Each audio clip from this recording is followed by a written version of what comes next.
What up, people? What up? AG, what's good, fam? What's good, Coop? What's good, man? Everything's lovely over here, brother.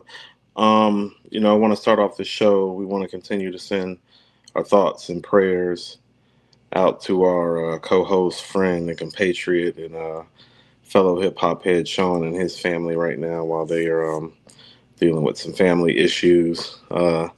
Unfortunately, this trio is a duo again this week, so AG and I are going to do the best we can to continue to push on. Everybody, prayers up for Sean's family, and we are, waiting to have him back in the fold whenever he's ready to come back. So, Absolutely.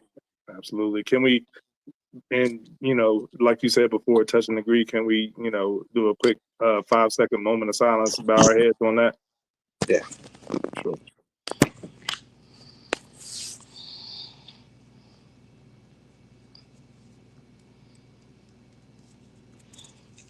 Yeah. Prayers up for the homie Sean, man. Absolutely. So, how was your week, brother? Grind week, hard work, man. But, springtime, sun's coming out. So it's, nice time. This is Sun's out, my buns, favorite time. This is my favorite time of year anyway.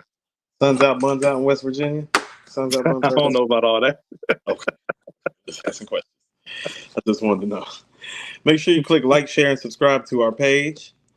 We're doing all the things. AG, what was your bar seminar for this week? Tell people about your bar seminar this week and why. Yeah, man. Tomorrow actually marks the anniversary of the S. Carter Collection mixtape on April 18th, back in 2003. So, and this is a mixtape in the pantheon of hip hop mixtapes that we often don't talk about, But it was a dope joint. Do you think it's in the Pantheon? I do, and and the release of it was dope too, because I actually had those sneakers. You know what I'm saying? Like, for those of you who weren't around and don't know, Jay-Z released his S. Carter sneaker with Reebok, and he dropped them, and it's designed after the Gucci sneakers, but he released an exclusive mixtape with the sneakers that if you were one of the first ones to get the pairs, you got the CD copy of the mixtape, and I played that joint to death. And here's the thing, Coop. Mixtape was better than the shoe. Yes, and here's the thing. This is coming off the Blueprint 2, right? The Blueprint 2 wasn't it.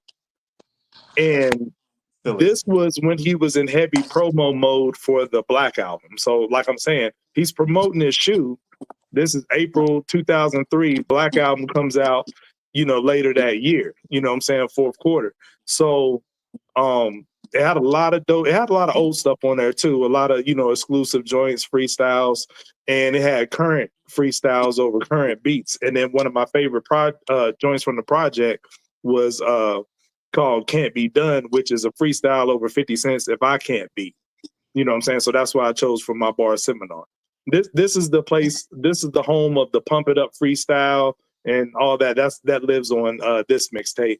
And I don't think we talk about it enough, man, because he was really rapping on this mixtape, and it restored my faith going into the Black album.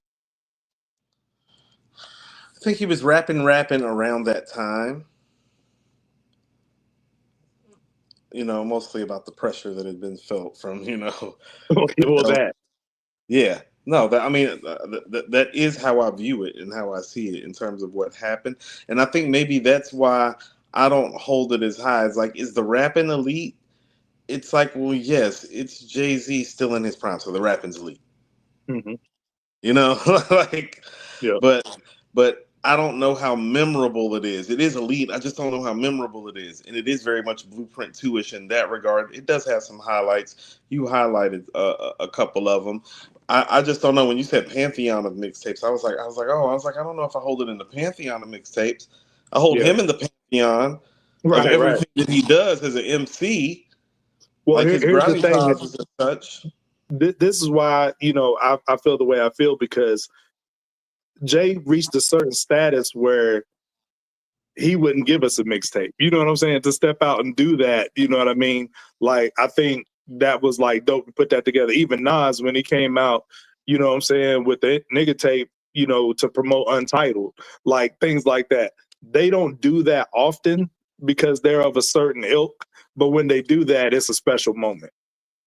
See, okay, so I don't think it's as special as you do because I don't think the nigga mixtape is that special to me either. As a matter of fact, It's better than the album.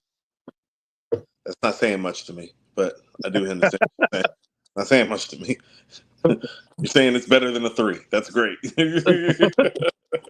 That's wild to give it a 3, man. The album's a solid 4. What? Sell it for 4? Not a 4. We'll be talking about some I'm more about to Nas say we're not albums. even about to do that right now. Yeah. We're not even about to do that right now. So, my bar seminar I actually chose to kind of, since you're wearing the Nasty Nas shirt and we're kind of there, is, unlike you and Sean, who have used Nas for the bar seminar about 97 times in our 42 episodes. No, I actually picked Nas's second verse from Memory Lane off of Illmatic. I realized when I listened to Illmatic again today, and we're kind of going to get into this, everything about it is just so special. Mm-hmm. But I think the MCing on Memory Lane might be its most special moment. And the second verse to me is the things, like, that second verse is the things that makes rappers want to rap. Like, you don't know that you're a rapper until you hear that verse and it makes you want to rap. It's that kind of verse.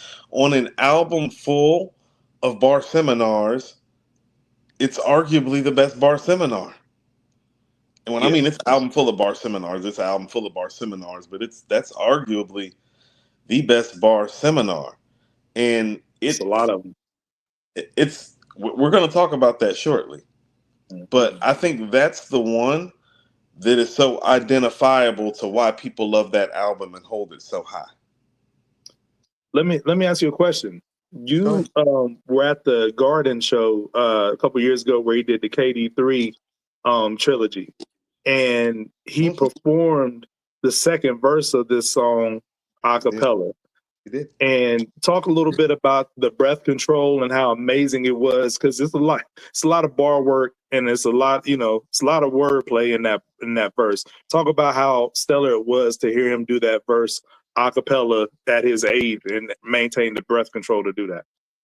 I think it is so ironic that you were actually bringing that up, because one of the things that I wanted to talk about today, so I'm gonna go ahead and let this first hat out the bag, because it's like every year when we do this Illmatic thing, I try to find something new, and the new thing that I found from him as an MC was the amazing breath control that he has on this album.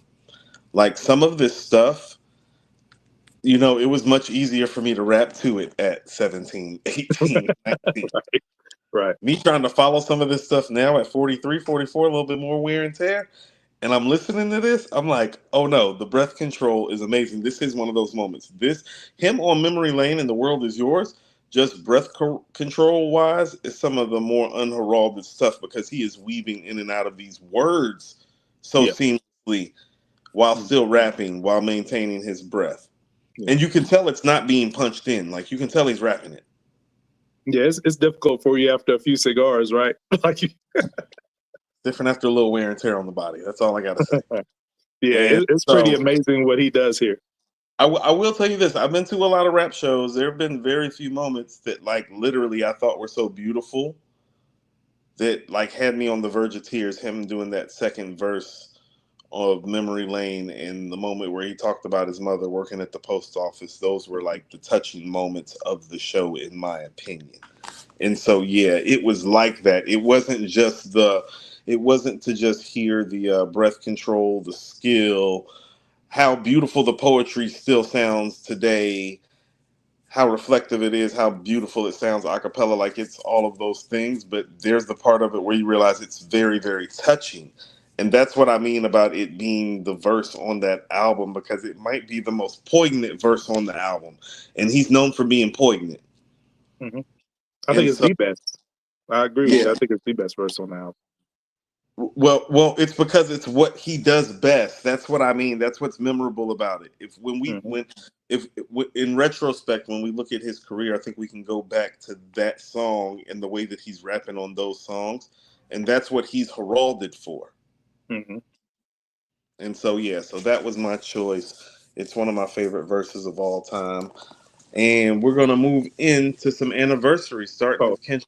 Up, sorry, what you real got? quick. Can we mention Sean's bar seminar? No, no, we can't. We can't Yeah, do that. yeah. Right, That go was ahead.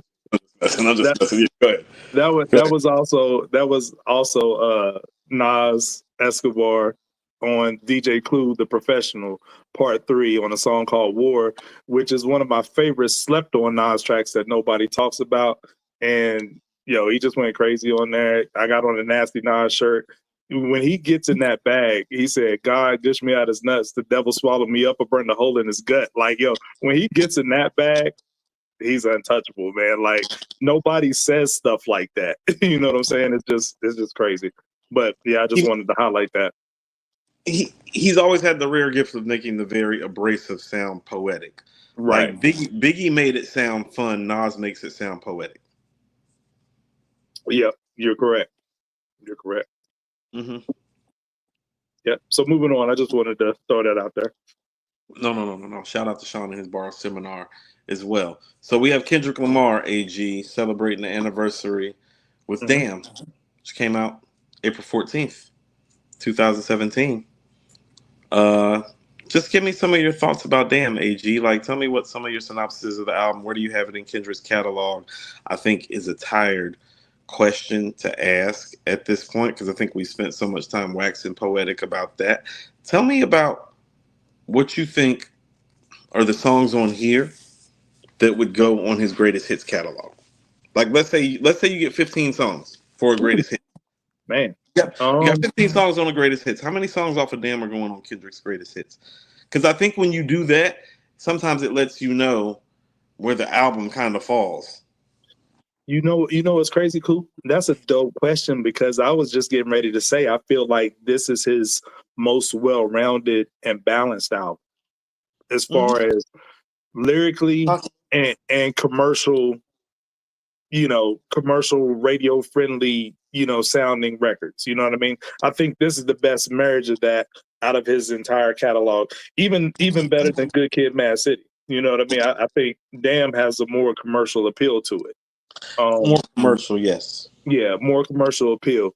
Um, I would say now my favorite Kendrick song of all time. It goes back and forth, but Duckworth goes back and forth as first or second. I just love the storytelling on that. But I don't think that makes a greatest hits album. Um, I think Loyalty does. I think Humble and DNA both make it on there. You think And Humble will go on his greatest hits? I think it will. I think Element would. Um, Mm. and maybe Love. That was a big record. So that's what, 4 records? Yeah. Humble, DNA, Loyalty, Element, and Love. No, that's 5 records. Yeah. Okay, so I don't know. I think this is where I feel conflicted about this album is because I feel like I know Loyalty and Love are going on there, but I don't know about the rest of those records going on there. I know Those are Loyalty some big and Love are singles. going on. I mean, I know they're big, but that doesn't mean they're greatest, especially when you're looking at the flex of his catalog. Like I'm with you on DNA. So I'm Mhm. with you with Loyalty, Love, DNA. I think Feels a better record than Element. Is Element a bigger record, you think? No, well, if we're talking about records, Duckworth would be my first favorite record, and then Fear would be my second favorite on this See, album. I don't think. I think Duckworth is closest to be a greatest hits. It's closer to being a greatest hit song the way Nas's Rewind is closer to being a greatest hit song, if that makes sense. That's fair because in that sense, it's very B-side like, but it has so much fanfare. It could make Yeah, its way on a greatest hits project. right. Yeah, I can see Like, that. like the record is so great that it's like even though it wasn't a single and isn't like one of those records, it is like one of those records. Right. Yeah, I Yeah, agree. yeah. Okay. Um, for our next anniversary, we have "Pray for Paris." Oh, West real Side. quick, while we on Kendrick, did you see the Luther video? I did. What do you think? I mean, I liked the video. I thought it was dope. What did you think? I thought it was dope in a time where, people don't put a lot in the videos anymore. You know what I'm saying? And it's perfect for the tour. Like, because when I first heard GNX, I was like, this is the hit on the record. This is the smash. And I was wondering when they was going to put it out, but the timing is lining up perfect right before they kick off their tour. So I thought that was a dope look. Yeah, SZA started a cosmetic makeup line today. Did you know that? No, I didn't. Yeah, she dropped her new like makeup cosmetics line like today at like noon. Yeah. Their So marketing is yeah, airtight, yeah. isn't it? I'm about to say that they got a game plan, man, and they are Yeah. pimp. They are what the OGs, what my OGs, because apparently I've graduated from Unk to OG now. Apparently, according to the young kids in the city of Atlanta, punk ass kids. What the OGs, my OGs would call, they are pimp tight with their business. Okay, For sure. Yeah. like they are doing that. Like I haven't even had a chance to like check it out like yet. I just like that's something that got dropped on me today. Mm. Yeah. So now we're gonna move to West Side Gun with what I think arguably might be the best rap album of the 2020s with Pray for Paris, which was released April 17th on 2020, shortly after the pandemic had arrived. Mm-hmm.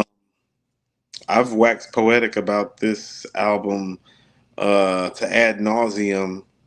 I think a lot of people attach some of their acquaintance with me and some of their fanfare to me, AG, with actually like the whole Nas thing. But I think you were actually somebody that was there early on, has a watcher of the previous podcast, and I think you know that this album is actually where I started talking my shit first, way before the Nas thing became a thing. I was like, man, this album and these Griselda guys, I'm like, this is something special that they just cooked up. I actually listened to this album last week, AG. I think it's holding up very well. 5 years later, I think it's West Side Gun's best work by far still. I can't say enough about the project. What are your thoughts? And no lies told, you since this album came out, you sung high praises, but it's all facts. Like you said, it's West Side Gun's best album by far, which I agree with. But I would argue that it's the best album to come out of the whole camp. It is. I agree. You know, It is. yeah. Yeah. So I mean, and by modern day standards, I think it would classify as a classic. By modern day standards. Here's how I look at it. Two of the best 5 posse cuts that they have are on this album. That's Allah Sent Me and George Bondo. George Bondo is my favorite joint. Yeah. George Bondo is special. Yeah. Hey, AG, I do feel like this. Hey, like it's obvious that like you know what I mean. We have the guy who's usually our behind the boards person that isn't here, and it's obvious that like somebody intentionally keeps putting like spam in our chat. It's like y'all need to like show a little bit more respect to what's going on. Like we really have people going on with real situations right now. Like cut the bullshit out and stop throwing spam in our chat while we're trying to conduct our show and handle our business. Like for real. Yeah. It's this. No place for that. Yeah, like do better. Like you know what I'm saying. I don't know who it is. Everybody can speculate who it is where it's coming from. I don't want to do all that. Whoever it is, just stop. It's not the time or the place. You got a problem? Pull up for real in real time. Don't be no bitch about it. All right. Yeah. Back to it. He's dropping a project tonight, right? Who? What's that? Yep. He's dropping an EP called "The Hills Have Eyes." Okay. It better be Stove. Better be the eyes. All right.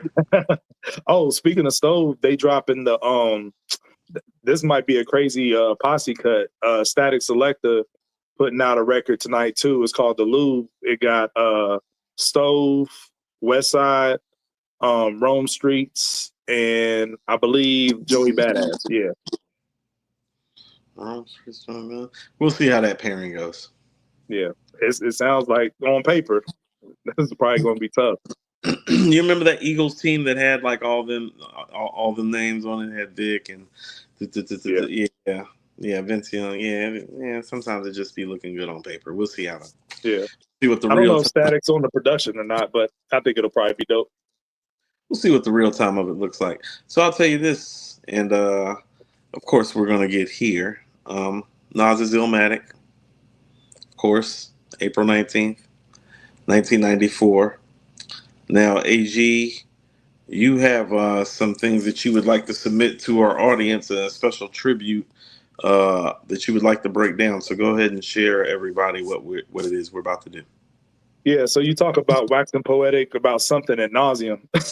Like all of the hip hop pods in the space, we all, praise and hail Illmatic as the hip hop Bible. It ain't too many that don't consider it the greatest album of all time. But, what came across my mind was an unconventional way to celebrate the album to see if the album was really like that. Now, I didn't want to my first thought was to take other MC's classic albums and take them down to 9 or 10 tracks to see if it can stack up the Illmatic. But I didn't want to discredit anybody to praise Nas, so we're eliminating that.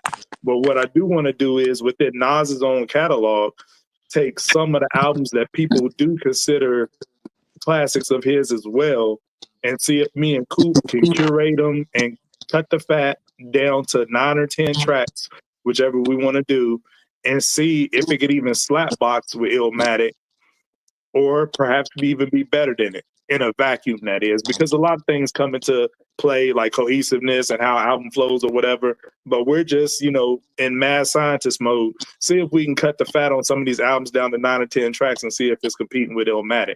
And that'll really tell us if Illmatic is how we say it is. So, can I? You mind if I share something with you before we move forward? So, when I went through this, AG, and I listened to Illmatic today, and it's been a long time. So, I probably haven't listened to Illmatic since about this time last year. Just honest. And when I went through, Trife is right. AG is the best concept man in the business. Appreciate you, Trife.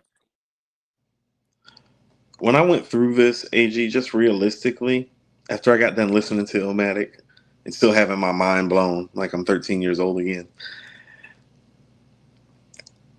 legitimately, if we're going to do this right, and this is just my opinion, It Was Written and Stillmatic are the only albums that have enough songs to really compete on the Illmatic level. And I agree.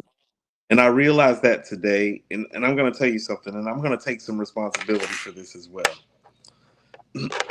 Because we have been so in awe at his ability to rhyme this great, to make great records, and to make great albums.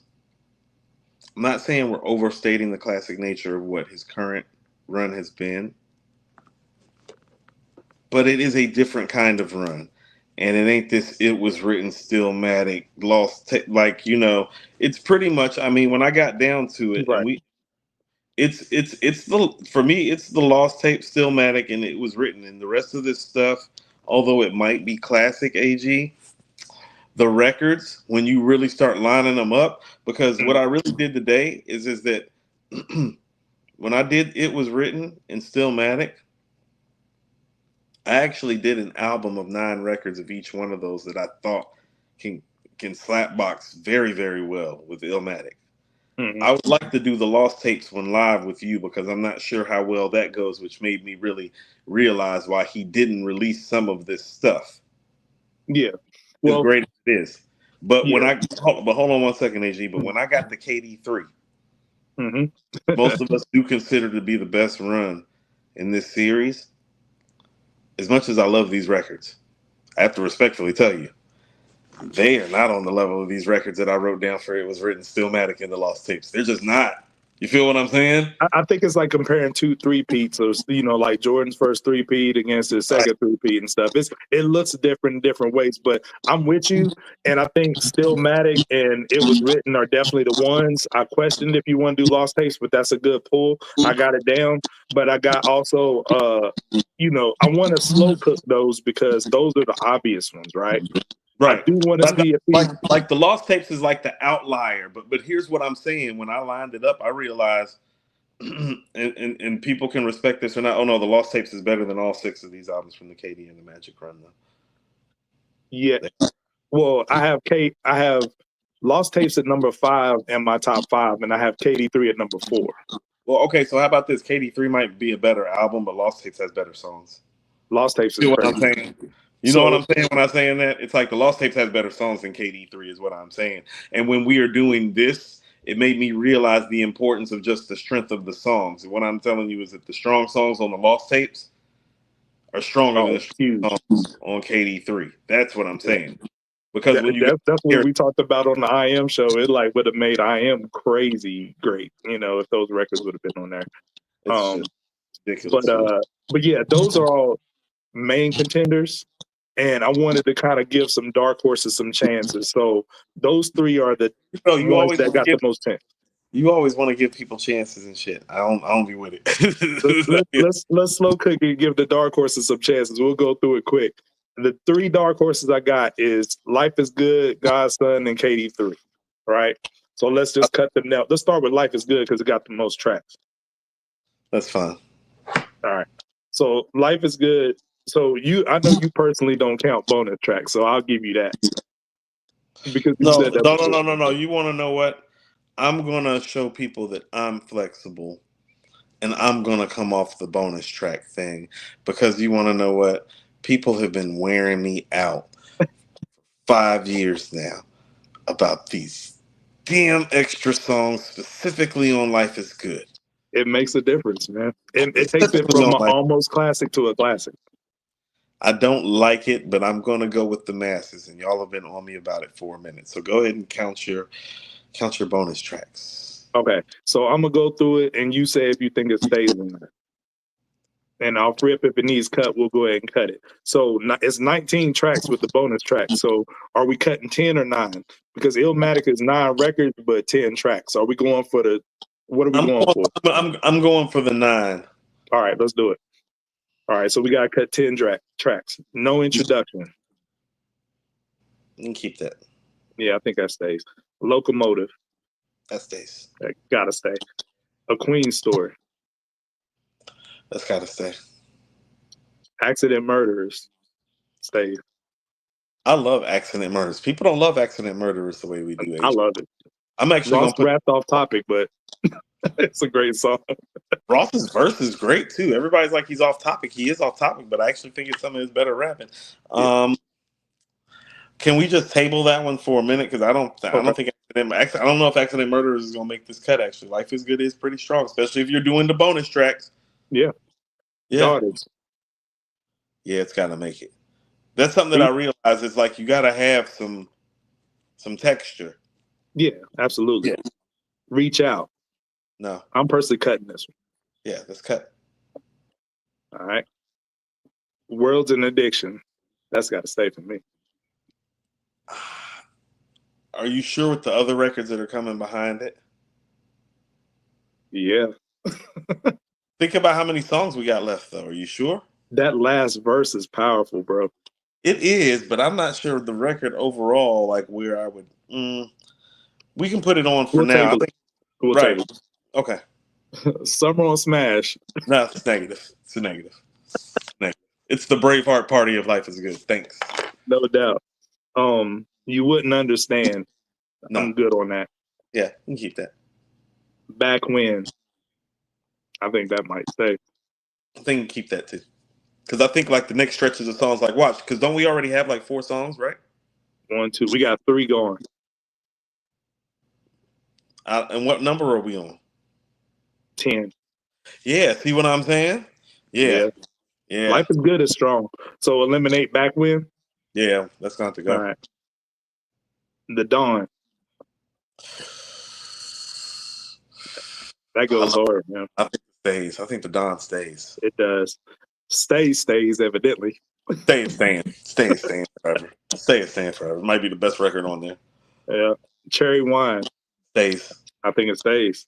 Bye Baby. Stays. I think it stays. Nasty. Nah. We're in bonus track territory now. I know. You eliminate Nasty? Yeah, I'm eliminating it. Where are we at? Because hold on, what's next? Black Bond, right? Yep. Yeah, we're keeping that, right? It's tough.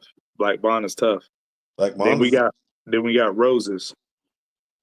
You like Roses more than I do. All right, we can cut it. Okay. Between Black Bond and Roses, I favor Black Bond. So do I. And I think Black Bond is better than those records earlier that we cut. Yeah. Where's the love? I'm 50-50 about that. That I makes say we me can cut it. okay. Then we got trust. Trust got to stay, bro. Trust is saying that's cool. I knew that was happening. So in that the 9, we eliminated 1, 2, 3, 4, 5, 6, 7. We still got to cut 3 more. Life is good and strong, man. I'm telling you. So what are we cutting? We put an asterisk by accident murders. Cut. It's cut. All right. We put an asterisk by worlds and addiction. I think it's cut. All right. So we got to get rid of one more. I'm going to go through what we got left. No Introduction, Locomotive, Queen Story, Daughters, The Dawn, Stay, Cherry Wine, Bye Baby, Black Bond, and Trust. Shit. I told you this Dark Horse candidates is kind of crazy. Might be Locomotive. Sounds crazy. Nah, I can't do that, Coop. Might be Locomotive. I can't do it. Locomotive or Queen Story gotta go. One of them gotta go. I'll say Queen Story before I say Locomotive.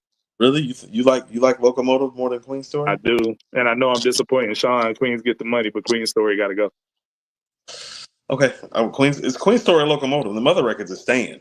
Yeah, so we'll get rid of Queen Story. All right, so this is what we got left. I'm not rolling with you through Queens no more though. There'll be no you and me won't be wrong. Right. So this is the 9. That was 8, man. This is the 9 we got left. No Introduction, Locomotive, The Dawn, Stay. Oh, sorry, I skipped Daughters. No Introduction, Locomotive, Daughters, The Dawn, Stay, Cherry Wine, Bye Baby, The Black Bond, and Trust. Now that's a strong ass album, but it's not enough. That's a firm no, right? It's not enough. But that exercise shows how strong Life is Good is, because it was hard to cut that many records. See, okay, so this is one of the this is GOAT talk for him. Oh, he may not leave this earth as often as he used to, but Life is Good was the album where he had proven himself to be a consistently good to great song maker consistently, and he has pretty much maintained that type of. He's maintained the Life is Good output since Life is Good. If you actually look back at it in retrospect, like for the last since what, that's 2012. 2012, yep. Yeah, so for the last 13 years, he has maintained that output of making records that are within the realm of these qualities, because most of these records are 4, 4.5s, and 5s. And he's maintained that consistency for the duration of this, outside of some missteps here and there.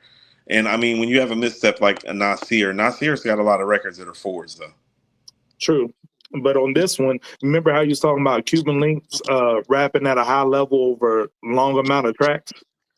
Definitely a lot of rapping on Cuban. Yeah. Not Cuban level rapping, though. No, it's not. But Life is Good, for maintaining that high level over 19 tracks, is pretty impressive. Okay, so can I tell you something? And this might be my thing with Life is Good that I'm saying, and I might love the songs more than what I'm about to say, and people not about to like it. I don't love the MCing on here as much as everybody else does. I never have. You don't like the introspection?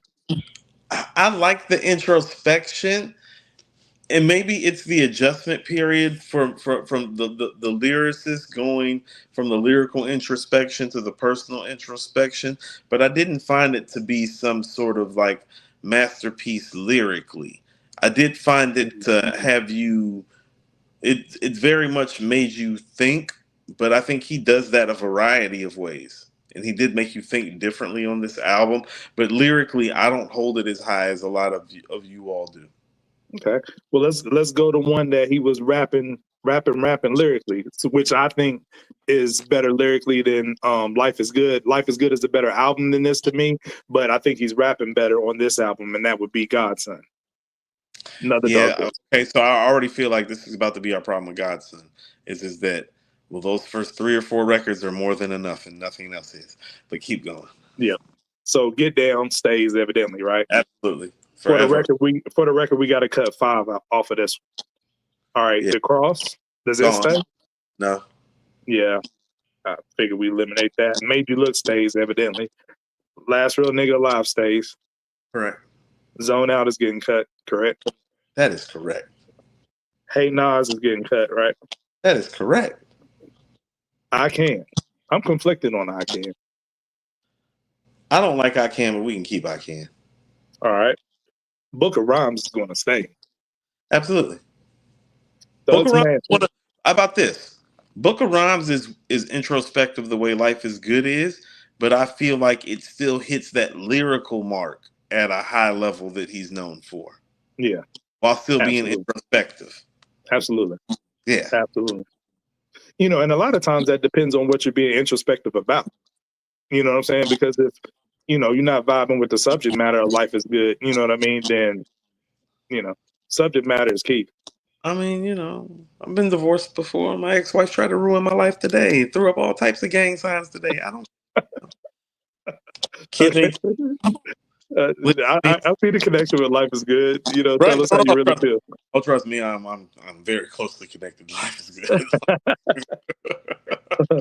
All right, next up, we got Thug's Mansion. I can take it or leave this. It's a nice record, but I can cut it.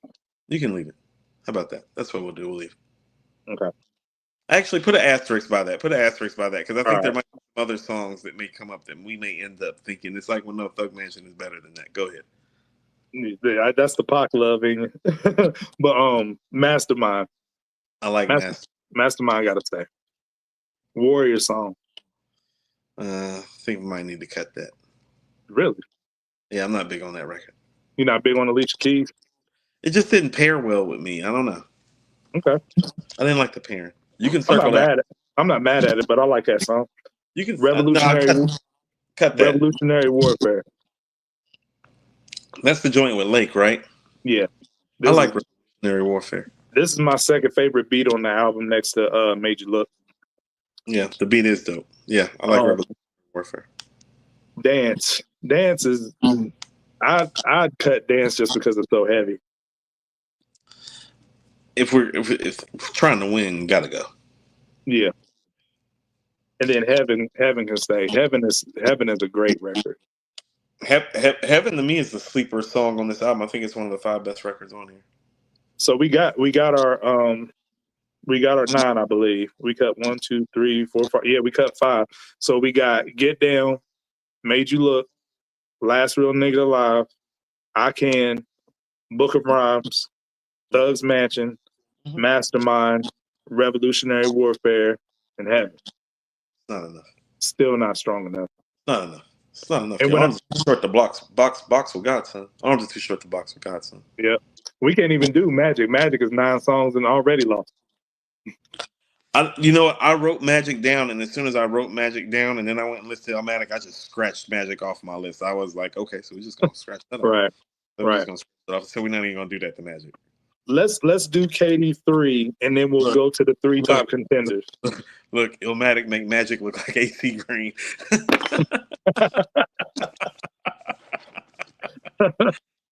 With the AC with the curl? Not the box. Curl AC. Man. Curl AC. All team defense AC. Yeah. I think KD3 is strong, but not enough to compete. But let's go through it. I wrote the records down. I already know what records. Yeah, go ahead. Let's see if we're on the same wavelength. Ghetto Reporter, I would cut. Yep, scratch. You already know. Yeah. Legit stays. Yep. Dunn stays. Yep. Michael and Quincy stays. Yep. 30 stays. Yep. I'm cutting Hood to Hood. I got Hood to Hood on there. I think Hood to Hood is dope. I'm going to put Asterisk by it. That's cool. Recession Proof, I'm keeping. That's my favorite record on there. Okay. I got you with Recession Proof. I had an asterisk by Recession Proof on my list. That's my 10th song.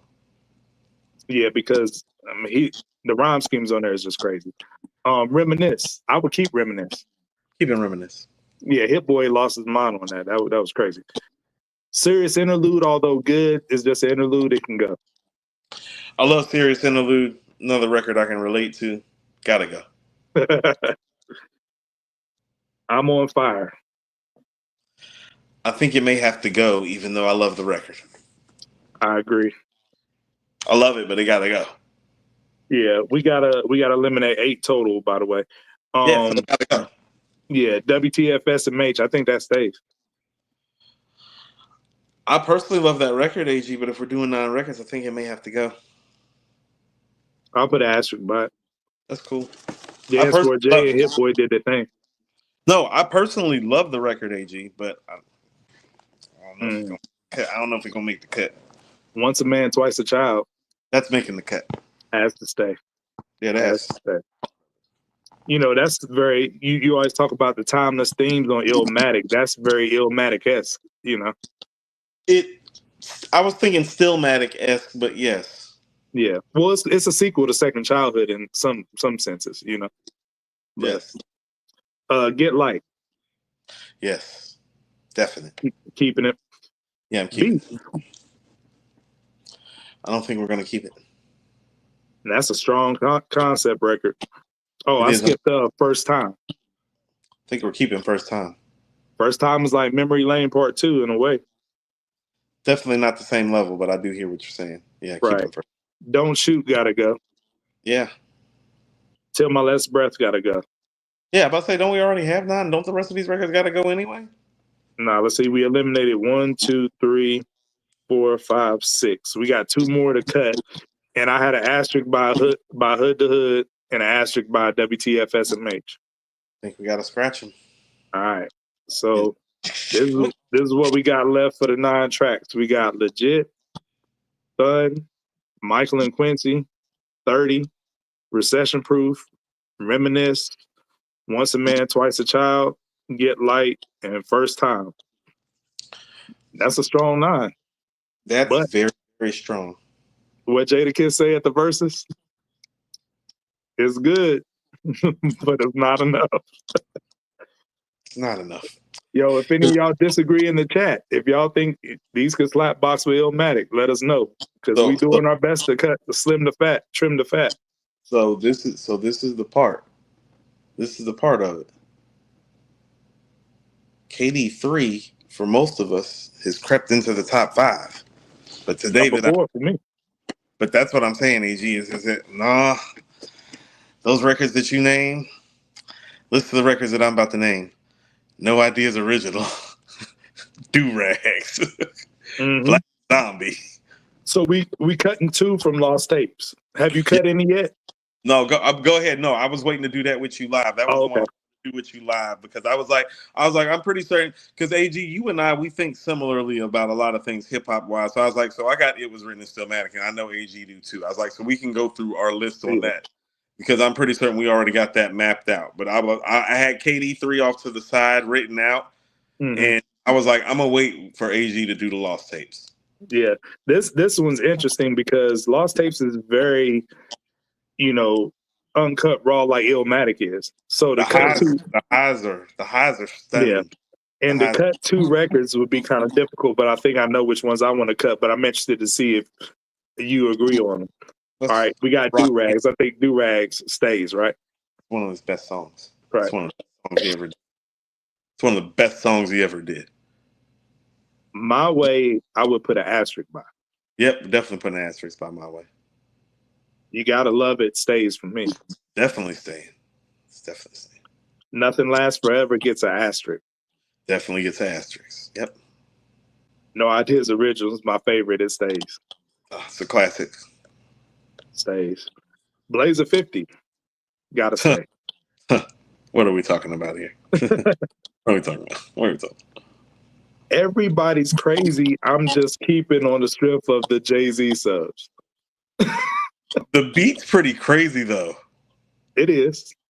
And he was going off. He was rapping pissed off on there. No, he's spazzing on there. Everybody's Crazy. Dope. It's on the bottom end, but it's like when Everybody's Crazy is one of the weaker records on your album is great. Right.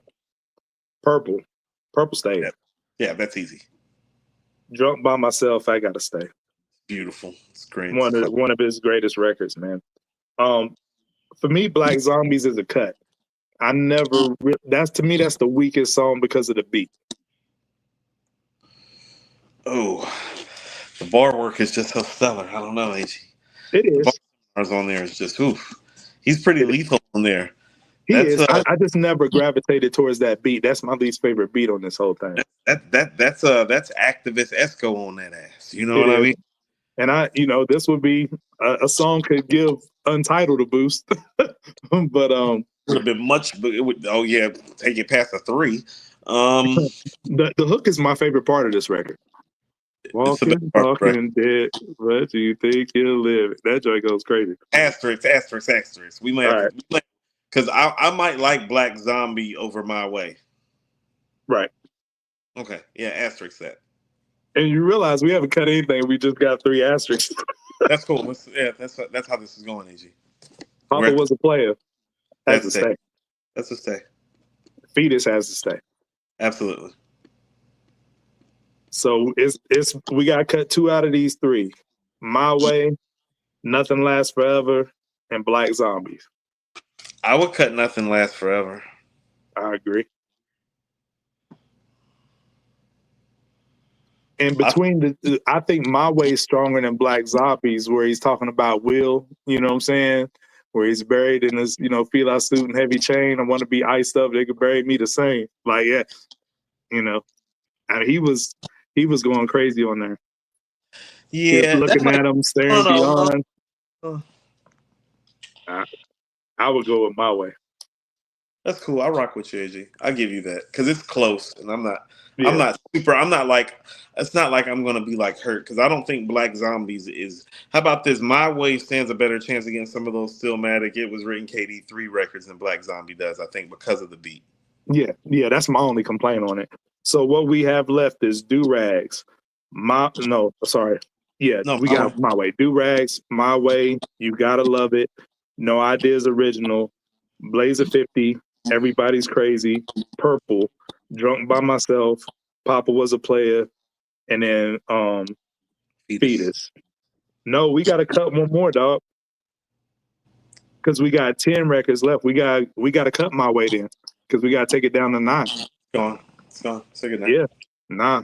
All right, so now we got Do Rags, You Gotta Love It, No Ideas Original, Blazer 50, Everybody's Crazy, Purple, Drunk by Myself, Papa Was a Player, and Fetus. What I will say, do you think MC-wise, Everybody's Crazy? What's that now? Do you think My Way is better than Everybody's Crazy? Nah, I'll keep Everybody's Crazy over that. But what I will say, on these records, rapping-wise, it's not far off from Illmatic level. I think what gives it the edge is what you always say, the timeless themes. What do you have to say? I think this is why I would put Lost Tapes at 4 and KD3 at 5. Because when I look at switching in real time, or you already had it at 4 and 5? I had it at 4 and 5 like that. Okay. But this is why, is because, oh no, there are records on here. I'm like, oh no, that can fuck with some of the stuff on Illmatic. Yes. Like it can. Like when I look at these records on KD3, I'm like, oh no, those records can't. Like they're really, really great. But they're not that top, because you have to understand Illmatic is the top of the top for like rap in general. Right. Which means it's the top of the top for him too. Like his top is the top. So you know what, Cool? I agree with what you're saying, but I have them switched at 4 and 5 for a different reason. No, KD3 might play like a better album. I think I understand what you're saying. I'm just saying I think how about this? This is one of those things where it's like, well, we're lining up the songs. The Lost Tapes has the better songs than KD3. And I'm going to give it the advantage because of that. No, I don't necessarily think KD3 plays like the better album. I think that is this, like, the Lost, some people don't even count it in his discography, but I personally do, right? But here's the thing. A lot of those songs were already classic in the streets if you had them on the mixtape. So it's the luxury of being able to cherry pick and be like, you know what I'm saying? And then, but to curate a still cohesive album of it is impressive. But KD3, to me, the degree of difficulty at that point in his career to pull that off, to me, I hold that in higher regard. 98 Jordan Hurt. 97, 98 Jordan Hurt. Understood. Yeah. That's the only reason why I put it over the Lost Tapes. Otherwise, the Lost Tapes is better. But I don't know, because Lost Tapes is like 92, 93, Mike. You know what I'm saying? Yeah. So how close do you think this is, like, realistically? What, Lost Tapes? Yeah. Cut down the 9 tracks versus the 9 tracks. How close do you think it is realistically? Here's what I will tell you. On Illmatic, you can say that there are records on the Lost Tapes, and I think this is the first album that comes into the fray like that. Well, no, you can argue there's some records on here that might be better than a halftime, a one time One for time your, for your mind. Mm-hmm. arguably maybe even a Represent. Like I think Do Rags is a better record than Represent. The production on Illmatic gives it the edge. It does, but in a vacuum, that's why I'm saying if you play Do Rags next to Represent, it's like I don't know. You can't necessarily tell me that. Like, first of all, don't tell me that he's rapping better on Represent because that's not true. The rapping is very comparable. Mm-hmm. No, I'm talking about whole album for whole album. Like, Oh yes, Illmatic yes, to Lost Tapes. Yeah. yes. The bar work is comparable. Absolutely. I think it's close, but no cigar, man. I don't think it. Yeah. Oh, it gives you some stuff to question because there is stuff on there that it's like, well, no, Blaze of 50 is better than One Time for Your Mind and Halftime, and so is Do Rags, and No Ideas Original is on here. You know what I'm saying? It's got some stuff for you that makes you kind of go like, oh no, how about this on the Lost Tapes? Is the last album where he's really operating on that Illmatic level. Again, wise. Where it's the shit he's saying, like that bar on what's that shit where he says, what's the better protection, God or guns? No Ideas Original. Can't decide. That's a hard one. Can't decide. That's a hard one. When he does shit like that, it's like, oh no, you can't mess with that guy. Yeah, he said, what he say? He said, watch it for pay chips. The one no letting your child, but them gangsters put letting your child. The Bezzy be out. Yeah, when he's talking like that, it's like, oh no, that's Illmatic type. You know what I'm saying? Word. So I say we go Stillmatic next. What do you think? Yep, that's how I have it lined up. I already knew that. Yeah, I already figured. Yep. So you already picked your tracks, correct? I did, but I'm going to tell you specifically what I did because and maybe you can follow me a little bit on this. For Stillmatic and It Was Written, I actually resequenced the tracks because I feel like the sequencing of the tracks give them a better shot to win because you got to sequence. I like that. I like that. Yeah. So I like that. So can I give you my songs in my sequencing, or do you want to cut it down? No. Give me your 9, and we'll sequence them how you got them, and I'm gonna see if I agree. I'm about to say, okay, so I have the Stillmatic intro. I have Ether. I have You're the Man. Rewind. One Mic. Yep. Destroy and Rebuild. Yep. Flies. Yep. Second Childhood. Yep. What Goes Around. Yep. That's my 9. That's the 9. I would cut the same ones. I would cut the same ones. That 9 right there, and this is what and this is what I'm saying. Oh no, this 9 ordered properly is fucking with Illmatic, in my opinion. Yes. And so I had the same 9, Coop. Like, if I didn't know if we was gonna go 9 or 10, but I had 10 prepped and I picked Got Yourself a Gun. But out of these, I would cut Got Yourself a Gun out of all those. Got Yourself a Gun would be my 10 too. But here's the thing with this 9, and watch what I would do. I want you to look at my order, AG. Okay. I have the Stillmatic intro and Ether still lined up 1 and 2. Okay. But here's what I would do. And listen to what I'm about to say. I would move Destroy and Rebuild up to number 3. Because I would keep because think about the momentum that would create for the album if he were to start the album just kind of like annihilating everybody. He actually did a nice thing about breaking it up. That's diabolical, Coop. Yeah. Diabolical. Yeah. Hey, look here. Like I said, look here. I learned from the best. Learned from my ex. Throw gang signs early, often, all the time. All right. I'm not mad at that. I actually like that move. Right. It's like he's starting off. Like, think about this. It's like when it's wartime, it's like you got to clear the decks. So imagine if the album starts off, and think about the buzz that creates in the streets, where it's like, he started Stillmatic off with that dope intro, and then he just started ganging up on motherfuckers. Yeah. It would play great. I'm rolling. After that, You're the Man at number 4. Okay. I like it. Then I would have One Mic at 5. Okay. Rewind at 6. Where it was. Rewind would stay pretty much where it was. The Flies would get moved up to 7. Gotta have the AZ feature. Yep. Second Childhood goes to 8. Primo. And we ended with What Goes Around at 9. That's got to be the closer, Coop. I'm with you. Yeah, that's the album closer. That's the real album closer to me. The album's not the same after that record because he's on such a level. That's one of his 10 best mic performances, arguably. And I'm sorry, but I think this can compete. No, it is. It is competing. That's what I'm saying. Like, no, some of this shit better. Some of this shit better. Like, it might be a stalemate, man. Like, with this list, it's a highlight reel, bro. Like, it. Song on here, a highlight reel. Every song, a highlight reel. Every song. That's what I mean. Like, these 9 records. Oh, no, these 9 records are highlight reel shit. Yeah, like, this is standing in the middle of the ring and just, like. Yeah, this is, trading jabs. Like. Yeah, it's that guy. Not a guy, it's that guy. Yeah. So I don't know, man. Which way would you lean, though? Okay, so here's the thing. This guy is a better song maker. And this is what I realized about ILLMATIC today. No, I'm not joking when I say this. Almost every verse on there is a rap quotable, though. Right. It's a cheat code in that regard. That's fair. Where there's only, I mean, how many verses on there? So that's 2, 5, 7, 10, 13, 16, 18, 21. There's 24 verses on there. 20 of them verse-wise are like Rhyme of the Year contender. Like 20 of the 24 verses on the album are Rhyme of the Year, like caliber stuff. And so there isn't really another rap album like that, including like shit Rakim did.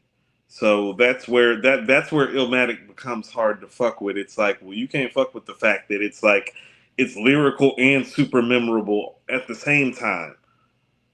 Can I play devil's advocate? Yeah, please do. I think this 9 is more versatile than ILLMATIC. It is. That's what I mean. It's boxing with it. The same way Lost Tapes is boxing with it, this is boxing with it on a higher level because it has moments that actually make you go, it's like, oh, that guy might be a little bit better than the guy on ILLMATIC, like What Goes Around. Yeah. And it's appropriately named Stillmatic too. People don't consider it a sequel album, but in some ways I do. I've always looked at it that way. But Stillmatic is considered a classic, but I still don't think it gets the recognition that it needs to get. You know what I'm saying? This list is crazy. Like, and as strong as One Love is as a concept record, One Love is not Rewind, bro. I was actually about to say, as much as I love One Love, and I think it's okay, so here's what you have to choose between the two. You have to choose the Timeless Theme over the okay, so you have to choose. Okay, so the artist is operating in a medium where he's expressing the timeless themes on ILLMATIC. Is the guy expressing the timeless theme at his peak better than the conceptual artist at his peak? Because Stillmatic is the conceptual artist at his peak. That's why you get One Mic and Rewind and What Goes Around and him implementing Slick Rick on Destroy and Rebuild. So I think it really comes down to what you prefer. And you want to know what's funny? You know who I've had this conversation and this argument about? Who? With Taj. Mm-hmm. Because her and Hit Boy, they're acquainted with Nas via Stillmatic because of their ages. It's an age thing, yeah. But this is the great Nas they know. Right. They don't know ILLMATIC Nas, and that's what I mean. Well, some of it comes down to which Nas you prefer, because actually if you'll ask a Taj or ask a Hit, well, they'll tell you, no. The dude that made Rewind and Destroy and Rebuild and The Flyest and What Goes Around and the dude that stepped on Jay with Ether, like that's the dude. You talking about that old dude? I don't know that old dude. I know that dude. Yeah, it just depends on your entry point, right? Because I remember I Am God like responded to in the chat to the Stoop stories that me and Sean did. I Am was his introduction to Nas. You know what I mean? It's just whatever your entry point is. So years younger than us, yes. Right. But I will say to your point about the rap and the verses on there, the only song, being completely objective, the only song that I can pull out of this 9, and it's arguably better than a lot of those verses on ILLMATIC, not a lot of them, but can stand toe to toe with them, is What Goes Around. The level he's rapping at on What Goes Around is Illmatic level. Okay, so I'll tell you this. I'm going to be very, very careful when I say this. Well, there's 4 verses on What Goes Around. Yeah. So respectfully, Illmatic doesn't have a record like What Goes Around, not the other way around. And that's the thing about Stillmatic so special is that actually, how about this? Stillmatic, of all the rap albums, is the rap album that actually has nuances of his brilliance that Illmatic doesn't provide. Mm-hmm. Like the guy that's on What Goes Around doesn't exist on Illmatic. The guy that's on the Stillmatic intro, he doesn't exist on Illmatic. You know what I'm saying? Like it is like an upgraded version of him to a degree. Yeah. I mean, this is in a lot of ways like comparing Jordan with the fadeaway versus Jordan with the reverse layup and dunking on everybody in '88. You know what I mean? So how about this? I think Stillmatic is the guy that started to do both. Like people forget, like Mike. You know, the first couple of years after he came back, Mike still dunked on your ass and did. Yeah, that's a fact. Yeah, like Mike still dunked on niggas.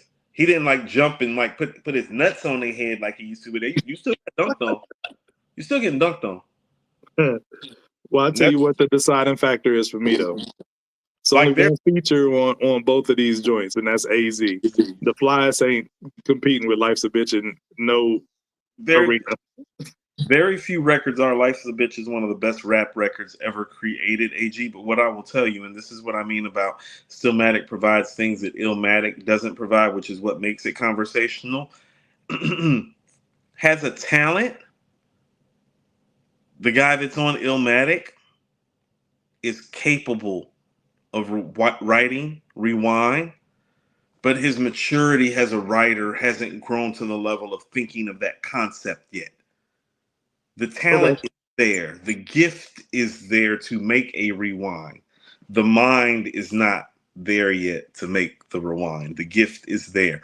On Stillmatic, it is the prodigy with the gifts realized. It's like, oh no, that guy that you think might be the best storyteller ever. Oh no, he the best storyteller ever. He writing fucking stories backwards now.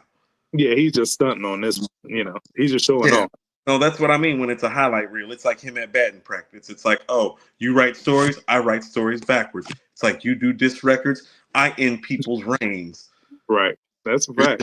So if we're leaning Illmatic, would you say it's a go to the scores for a decision, or is it a standing 10 count?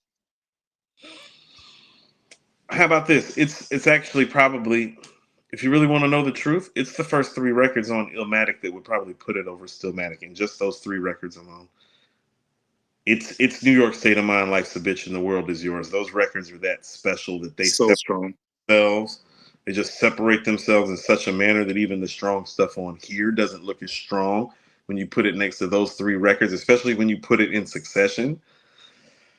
So I would tell you that it's Illmatic and that the breaker is actually those 3 records, because it's like you say, well, there ain't no Rewind on there, but there ain't no Life's a Bitch on here. And then it's like, well, ain't no New York State of Mind on here. Ain't no World Is Yours on here. It's like there is kind of like some memory lane on here, though, because you got You're the Man, you got Second Childhood, you know, there's some hood shit on here. Like, so you kind of got some represent with Destroy and Rebuild. You know what I'm saying? You got I don't think it's not an Ain't Hard to Tell on there, though. See, I don't know. I think You're the Man and Ain't Hard to Tell are comparable records. Really? Yeah. I mean, Ain't Hard to Tell is a superior record, but I do think it is a comparable record. As in belongs in the wheelhouse with it. It ain't hard to tell that. Okay, so how about this? Illmatic is a rap album that doesn't have a top 50 rap song. There you go. But might have about 6 of the 50 best rap songs you've actually ever heard, if that makes sense. Right. And out of all those, It Ain't Hard to Tell is the most palatable of all of them. Correct. And so that's what I mean. Is like, well, is it a top 50 rap song? Probably not. It's one of the 50 best rap records you ever heard. It's like, oh, hell yeah, it's that. Because in a vacuum, in in a vacuum, even though a record like It Takes Two by Rob Bass and DJ Easy Rock, you're like, because of like ain't nobody like this really connected to this shit think that like It Ain't Hard to Tell is our shit. You feel what I'm saying? It's like, oh no, we love that record, but none of us think that record better than It Ain't Hard to Tell in real time. Right. Right. And so that's what Illmatic is. Illmatic is literally littered with those records. It's like, it's not that record. It's like, it's better than that record though. Right. Like One Love is better than a lot of these records. You know what I'm saying? New York State of Mind is better than that rap single that you listen to. It's like, who was winning? Like, yeah. It's like, no, New York State of Mind better than OPP. I know OPP a top 50 rap song. New York State of Mind a better record. Yep. And we all knew it. It was like, that's how great those records are. It's like, oh no, it's better. It didn't matter that they weren't hits. It didn't matter that they weren't big. We knew what we were listening to. It's like, no, that shit better. Right. The end. And don't make any difference. It's still that great. And it's the only rap album like that, though, AG, and that's what makes it so hard to beat. It's the only rap album like it's like where none of that mattered to us at all because the records are so that damn good. It's like, no, the shit he's saying on there is too good. The beat is too good. I don't care what niggas say. It's like that. The end.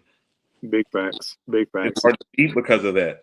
So that shows how strong Stillmatic is and why it should be firmly placed in his discography as the third best. But now I think we got the main contender, the number one contender right here. Okay, I struggled with this, so I'm going to need help with you about. Did you do your list already? I did not. I was going to do it in real time, but I got a feeling we'll have the same records. I want to do It Was Written list in real time. Okay, so obviously we're taking out the intro. It was super hard. Yeah, this is tough. So we're taking out the intro for sure because it's not a record, and we got to eliminate 5 more after that. So The Message stays. Yes. Street Dream stays. I don't know about that. I would asterisk that for right now. That's why I had the big sigh before I said it, because I wasn't sure. I would asterisk. I gave you Power stays. Yeah, that's for sure. Yeah, it stays. Watch Them Niggas Gotta Go. Yeah, it's gone. It's all right. It was I hate to do it, but Taking in Blood is my favorite Nas song of all time. No, Taking in Blood stays. Taking in Blood is one of his 10 best rap songs. I mean, 10 best, like rap performances. Hands down my favorite Nas record. Nas Is Coming, Gotta Go. Was never here. He never came. Hey, yo. Pause. That was crazy.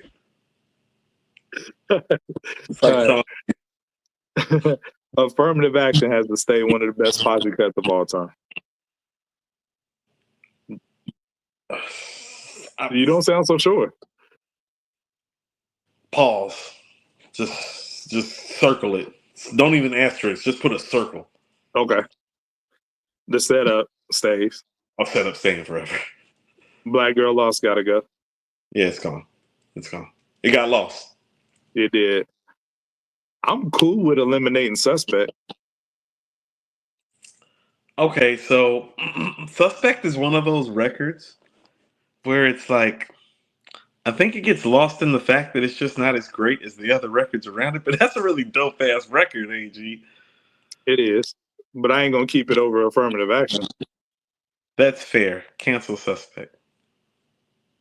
Shootouts gotta stay. That's one of my favorite Nas records. Shootouts is a definite. Storytelling on there is crazy. They say Method Man was supposed to do the hook to Shootouts. Yep, they was on promo posters and everything. Nuts. I remember the nigga rap with Mob gotta stay. Staying forever and ever. Love that. Nas Ron Mausoleum on that record. Yeah. If I Ruled the World might have to go, dog. Okay, so that's the thing. That's why I circled Street Dreams, because here's the reality of the matter.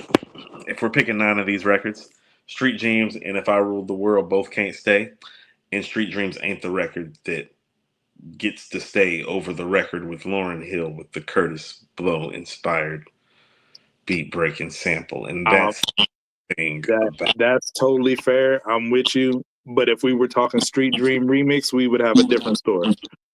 My inclination was to put Street Dreams remix on here, include Suspect, and kick both of those fucking records off.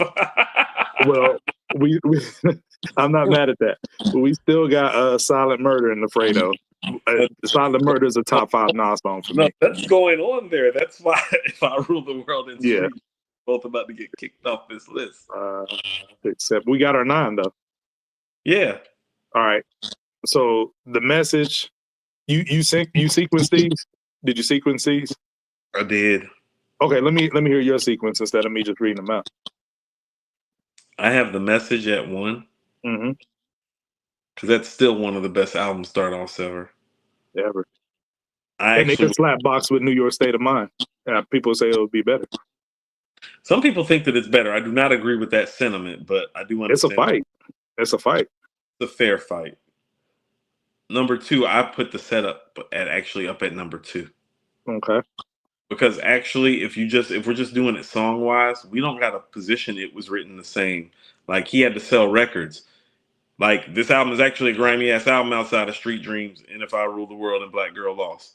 And so you can change the tone and the approach of the album. The message is actually a grimy record too. Mm-hmm. Fake Thug, No Love, You Get the Slug, CD4 Gusto, You Luck No. I didn't know till I was drunk though. You freak niggas played out, get fucked and ate out. Go crazy. He's talking crazy. He's talking crazy to these people out here. So I go to J Big and Pac on the same record is insane. Ding, ding, ding. Right. Just talking crazy to everybody. The message, then I go to the setup. Mm-hmm. Then I would go to I Gave You Power. Okay. Watch this. Then I would go to Affirmative Action. I like it. Then I would go to Take It in Blood after Affirmative Action. I like that. Then I would go to Shootouts at 6. I would move Shootouts up. Okay. I still like the Shootouts live nigga rap transition, so we're keeping those at 6, 7. Flawless. It's a flawless transition. It's one of rap's best transitions. And then I would go Silent Murder at 8. Mm-hmm. And then If I Rule the World at 9. I like this sequence. The only thing I would change is I would like Take It in Blood and Silent Murder back to back as Stretch production. I think that would be OD back to back. Like, I do feel that. Here's what I thought. For rap niggas, Silent Murder would be the real album ender. And that's why I put it at the back. I got you. Because If I Rule the World is an appropriate album closer, but putting Silent Murder in the back is one of those things. Think about it. He's starting off with the message. Like, think about the bars on there and think about the bars on Silent Murder. It's like, damn, he that strong at the end. It's one of yeah. And so I'll tell you this. I think some of these records are better than the records on Illmatic, though. I'm giving this the 9. Barely, but I'm giving this 9 the 9. You like these? You like this 9 over the Illmatic 9? I really do. It was written as that strong, man. Tell me why. Like, tell me the records that you feel like is putting this 9 over the top. And I want to go through the 9 that we have again. We have the message, the setup, I Gave You Power, Affirmative Action, Take It in Blood, Shootouts, Live Nigga Rap, Silent Murder, If I Rule the World. Stronger 9?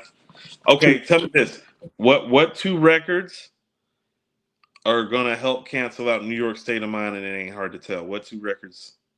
What are the records? Or is that the Illmatic advantage? No, I think the message is a conversation against New York State of Mind. Okay. And as far as Ain't Hard to Tell as a palatable lyrical record that, you know what I'm saying, could be on some charts, If I Rule the World cancels that out in spades. That's fair. That is fair. Okay. And you just mentioned it earlier. These songs are grimy, even though, like, you know, he's straight out of QB on Illmatic. These 9 records are way more grimy. The storytelling is more crisp and sharp. And I would argue that he's rapping at a higher, better level than he is on Illmatic. It's way more polished. It's kind of like when Big went from Ready to Die to Life After Death. I think the only thing that gives Illmatic a slight edge is, like you said, the timeless theme, the timeless records that never lose their luster. Okay, let me ask something right quick. Hold on, because I just thought about something in real time. What's better, One Love or I Gave You Power? Come on, man. I Gave You Power. Okay. You think I Gave You Power better than the Memory Lane? Yeah. That's saying I a lot. I think Take It in Blood. Now this is just me being biased, but I think Take It in Blood is better than Memory Lane. You okay? Let's look at it like this, right? Memory Lane was your bar seminar, right? For me, Take It in Blood is the best display of rapping I ever heard. If we're taking 3 verses, I think On It Was Written, depending on what you like out of your bar work, because I think he provides you 3 succinct examples for 3 verses. I think whether you prefer Silent Murder, Take It in Blood, or I Gave You Power, I think all 3 of those songs are in conversation for best just mic performance in general ever recorded for 3 verses. And about that, I'll tell you he's the better rapper On It Was Written, but that don't necessarily mean the songs are better. It just means the rapping's better. Exactly, and that's the only thing that would make me hesitate. But give me that 9 personally. Okay, so I think these 9 are slap boxing, but I think they lack the feeling that, that Illmatic has. That's what I mean. Is like, do I think I Gave You Power is better than One Love? It's like, yeah, but it's hard to get the average hip hop listener to believe that. Same thing, like some of these records, people like Life's a Bitch just make people feel a certain type of way, and so it is harder to get people to convalesce to a song like Taking in Blood being better than that to them, you know? Right. And to that sentiment, these It Was Written tracks, people love them, like really love them. But the Illmatic tracks, people are in love with those records. And there's a difference. Yeah. Absolutely. I think that's a great way of putting it, AG, actually. But that just shows that was the whole purpose of this exercise, to really show how strong Illmatic is. And I remember, you have to tell me if y'all did the same thing, Coop. In real time, when Illmatic was out, I remember the only complaint about the album, the only knock on it, was that it was too short. But when you look back at it, it's like just that uncut raw, like it's no room for error. It's like Thriller, it's like Purple Rain in that regard, you know? He did Off the wall.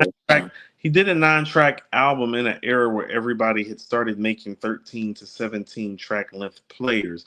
He did it like his predecessors did, though, because Criminal Minded, The Greatest, Slick Rick, Long Live the Full.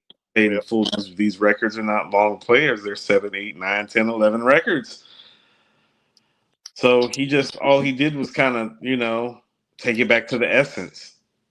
Kind of just get back to the core. That's all it really is. And so the complaint was coming from a place, especially for people who got their hands on it. Well, you could listen to an Outkast album that was over an hour long, because it had 17 songs. Ready to Die, 17 songs over an hour. Even the Brat with Funkdafied, her 9 songs might have been longer than Illmatic. Funkdafied might be like 43, 44 minutes to Illmatic's 39. Right. That creates more margin for error. Yeah. I love me some Funkdafied, but it's like, it's not Illmatic. But nobody complained about the length of Funkdafied when it was going platinum, double platinum, or whatever it did out the gate, Right. So he was always held to a different status. Because Funkdafied's 9 songs. Yep. Yeah. But this just shows, how strong Illmatic is, because I think, a lot of people who wasn't there and experienced it, when they hear us talk about Illmatic, they think it's hyperbole. But this exercise just kind of proved how strong that album is. Like I said, it's very Thriller, like it off the wall, Purple Rain, where every joint is like classic. It is raps. Okay, so this is what makes the album so funny, is it's that brilliant. No album has ever been this good in any genre and never sold as little in relationship to the classic nature of the records. It's really it's so hard to contextualize the anomaly of that. It is an anomaly, and it's heralded so much, and it makes you wonder, like, well, if it's held so high by so many people, why didn't it do better commercially? You know what I mean? Because truthfully, the way that it is heralded, you would think that it would have at least sold 2-3 million records. I think it's currently at 2. Is it not? I don't know. I think it might be double or triple. All I know that first year was 300K, because Vibe Magazine let me know so in 1996 when they were shitting on It Was Written. Yeah. I think it eventually got close to triple, if not triple, but But yeah, but that was our way of celebrating Illmatic, something unconventional. No. I love the idea, AG. Best concept guy in the Gizame. Appreciate On it. to some more topics that involve the greatest MC of all time, because it appears that Nas and DJ Premier are actually about to release this project sometime this millennium, which made us ask, which features would you like to hear on a Nas and Primo album that is actually getting made? Look at God. Said, look at God. Yeah. We had this discussion in the Discord. We was talking about some wish list features, and it was kind of controversial. I put some out there that some people weren't rolling with. Feds ain't shut you guys down yet? Y'all still up in the Discord popping? Nah, we all day, every day, man. Wow. So I just want to put out there a few that I want to see on the album, or I think would fit well on the album. I tried to limit it to about 5 to 7 acts. I hope this is not a real short album like Illmatic. I hope it's at least 15 tracks. We've been waiting 20 years on it. Oh, no. But I don't want that many tracks. You want what? You want how many? From who? About 15. Come on, man. 20 years overdue. Huh. Say that again. 20 years overdue. 20 years overdue can Right. also be considered as 20 years too late. All right. We're going to see. I don't want to find out on 15 tracks, though. That's why. Well, if it's less than 50 tracks, I wouldn't want less than 15 tracks. I wouldn't want this many features, but let them 12. I think 14 is a good sweet spot number. I like 14 track albums. Yeah, that's my number. But 50 times ain't gonna no 11, 12. For the features, I'm gonna go. I'm gonna eliminate 2 here in real time. I did have Ray and Ghost on my list, but we're gonna talk about something else here in a minute. And I think if we're gonna get a Nas Ray Ghost feature, get to have Ray and Ghost. You gotta pick you. No, I'm taking both of them off, because I think if we get a Nas Ray and Ghost collab, I think it would land on one of their albums versus his album. So when you say that, that makes me want to with you, even though my inclination is to tell you that you're wrong. So I'm removing them. So here's what I got left. I got AZ is a must. And not just because AZ is his partner in rhyme, is because AZ sounds fantastic over Primo production. The format, the come up are examples of that. Absolutely. So, I concur. He has to be on here. I'm Coop and I approve this message. I also got Jadakiss. Jadakiss is one of my favorite MCs of all time, but Jada is somebody else who sounds fantastic over Primo production. None of y'all better. Does he? I think he does. He doesn't have a format or come up. No, not as much as AZ. AZ is the number 1 pick, but I got Jada as a runner up. I think he sounds dope on Primo production. I like the pick. I also picked, because of the Prime connection, Royce, the 5'9". Crossed my mind. Royce has always wanted to work with Nas. He said it in a lot of interviews. He always goes to bat, for Nas, and he holds Nas as a GOAT. And I think even if Nas is not checking for Royce like that, I think that's one that Primo could lobby for and bring to the table, a la Hit Boy, when Hit Boy presented Nas with ASAP Ferg and, Favios, and then Nas let him on the records. Midwest niggas, they love Nas and Pac. Mm-hmm. They do. Yeah. Nas and so Pac. Royce is a dark horse candidate, but I want him on there. And I got two. Thank you. I got 2 more. The last one I'm not so sure of, but my next one, I just now added it in real time because he also sounds great on Primo production, is Rakim. Rakim is super dope on Primo production. That last album was a little shaky, but not because of his rhymes, but because of his production. But I would like to hear him rhyme alongside Nas on a conceptual joint or something with Primo production. I think it would be dope. And my last pick, which I'm not so sure of, but I think sentimental wise, it would be pretty fire, is to have a posthumous Guru verse we've never heard before on the record. And those are my picks. Loving these picks. We have some similar picks. So my number one is Rakim. Nice. I like it. My number two is actually Jay-Z. Good pick. Because we haven't heard. So Ghetto was the last time we heard Jay over Primo, right? And there's been rumors that Jay has a verse that's supposed to be coming out and coming around. It would be nice if it was on the Nas and Primo joint. I'm with it. Primo was actually the one who was supposed to produce the whole Black album before he went to the other concept.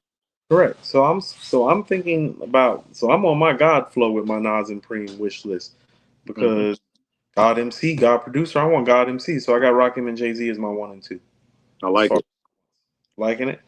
I also too AG have Guru at number 3 because Guru and Nas never did a record together while Guru was here, and I know Preem got Guru vocals for days. I know. I'm with it, man. We're here right now. So we're right there with the Guru thing. Here's where I'm about to surprise you. Royce, is your switch up? Listen to what I'm about to say. I'm thinking God flow, right? No. Show me your king right now. I want Kendrick in the studio with Nas and DJ Premier. That's my number. Premier cut. Yes. I like it, but you go to laugh at this, but I would rather hear Cole. Because I know what Cole can do over Premier production because I've heard it. Your king needs to do all the things. That's fair. Fair. And it'll help it move units if I'm keeping it a buck. I thought about that on the back end too. Okay, we're both thinking Midwest, but we're thinking on the other side of the Midwest. You're taking the loser of the battle. I'm taking the victor. I actually think this would be a good time for Nas and Lupe to do a record together, AG. I actually thought about Lupe. I did. And Lupe sent Royce to the shadow room. And I'm proud of you for picking Lupe because I know how you feel about Lupe. I mean, no, he's a jerk, but he's a great MC. You want to know what's crazy? It was a picture of them floating around in the studio together, but nothing came about of it. It'd be moments like that. So that would be my 5. I have a couple people floating outside of the 5, but that's my 5. My 5 is Rakim, Jay-Z, Guru, Kendrick, and Lupe. And I had Method Man and Common floating around in the background. The Ray and Ghost thing has been done, and I kind of figured it was going to get done, but I kind of thought like you, if it get done, it going on Ghost and Ray joint. Yes, and I like the Method Man pick because I saw Method Man on Drink Champs. He was talking about how he felt the only track he did with Nas is Grand Finale on the Belly soundtrack, and he said he felt like Nas murdered him on that, and he wants to get his get back at some point. And the way that Meth has been rapping, it's a possibility. But the Common thing, if that were to happen, I would rather Nas be on Auditorium Volume 2 and him and Pete squash it and hear him over Pete production. Okay, let me tell you how that works. He's not going to happen. That won't be happening. Yeah, no. He's petty. That won't be happening. That was nice though, AG.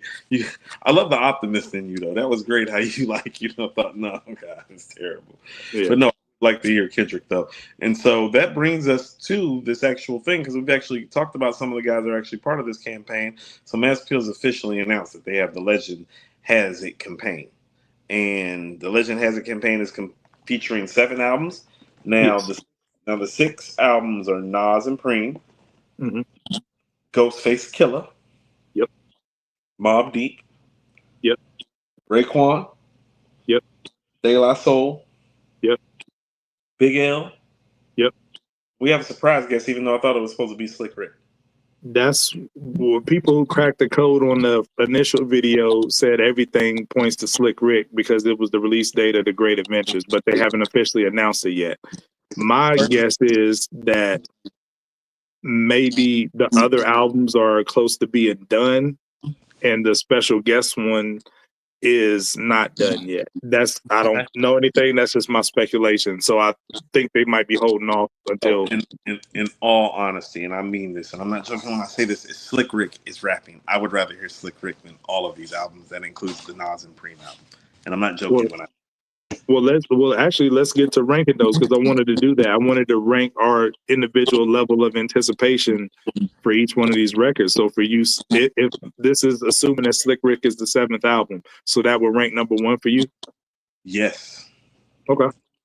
Because that would be the biggest surprise of these 7 albums. It said the epic return of ... So yeah, if Slick's in the studio, that would be the one, because it really has been a minute. Yes. And the last time he actually did put an actual project together, it was solid. like album. It was solid. Like, and so this is what I'm saying. Slick Rick, when he is free, actually makes great rap albums. Yeah. So we'd like to hear Slick Rick. So Slick Rick would be my 1, actually. I'm not mad at that. Mm-hmm. So you got Nas and the Primo at 2? I do. What's your 3? Actually, if you want to know the truth, the Mobb Deep thing excited me more too. So I would actually move the Mobb Deep up to number 2, and then I would put the Nas and Preem at 3. Okay, tell me more about that with the Mobb Deep. Is it you want to hear the posthumous Prodigy verses, or you're excited about Alchemist and Havoc linking up for the production again? Like, what excites you about that? I feel like the industry destroyed Mobb Deep a lot to a degree, and Jay got credit for it. And so I think they can get back to their unfiltered formula now that times have changed, and people pretty much like. I don't care what anybody says. East Coast hardcore hip hop sounds like Mobb Deep. Yeah, absolutely. And so do that, because they really lost not when Prodigy got put up on the screen at Summer Jam. They lost when they got away from the core of what made them work. Like they didn't like. I guess I get it when you're watching a DMX sell 4 million records, and he's doing a record like How's It Going Down. Mm-hmm. But X is like a special guy. Very special. It's like I think they could have stuck in their lane and went platinum, double platinum, and just been fine. And they kind of lost their way. And so I'm excited about the Mobb Deep album, because I think it might be the first actual Mobb Deep album that we really got since Murder Music. Like, in terms of the sound, the style. I'm with you, man. I'm with you. I just hope it's not. Now, we talked about the Nas features. I just hope this Mobb album is not feature heavy. I just want Prodigy and Havoc, and throw some Nas in there, throw some Noid in there. That's all I need. You know, they were always kind of not feature heavy, but they were always feature appropriate. It was always a Mobb Deep album, but they always invited everybody to the party. I mean, you go look at the Infamous. It's like, Noid. Like I-4-9 got Ray and Nas. Give Up the Goods got Noid. Right Back at You got Ray and Ghost. Q-Tips on Drink Away Pain. Like Murder Music got 8 Ball, got C's, G-Rap, Nas. Yeah. Not for nothing, I always considered Noid like that Capadonna of Mobb Deep, like the unofficial next member. I want a month of HipHopTalks with no Capadonna. It's ridiculous. I'm sorry, man. I gotta do it. I don't even know how did he get in here again? But don't you agree with the analogy, though? Don't you agree with the analogy? Every week I feel like the walls are closing in, and I'm just like, I want to know how Sean or AG are going to incorporate Capadonna into the conversation. They're going to find a way. I'm definitely going to talk to you all about my therapist. All right. Definitely. That analogy was spot on, man. Oh, no, I'm telling her about y'all. This is wild. No, so I would go. So I'm going to go Slick, Mobb, go to Nas and Preem thing. I got so much trepidation about the Nas and Preem thing. I do not know why everybody is out here like, they're like, oh, we're so excited. It's like, are you? It's like, man, because I'm afraid. like, is it just me? The bar is very high.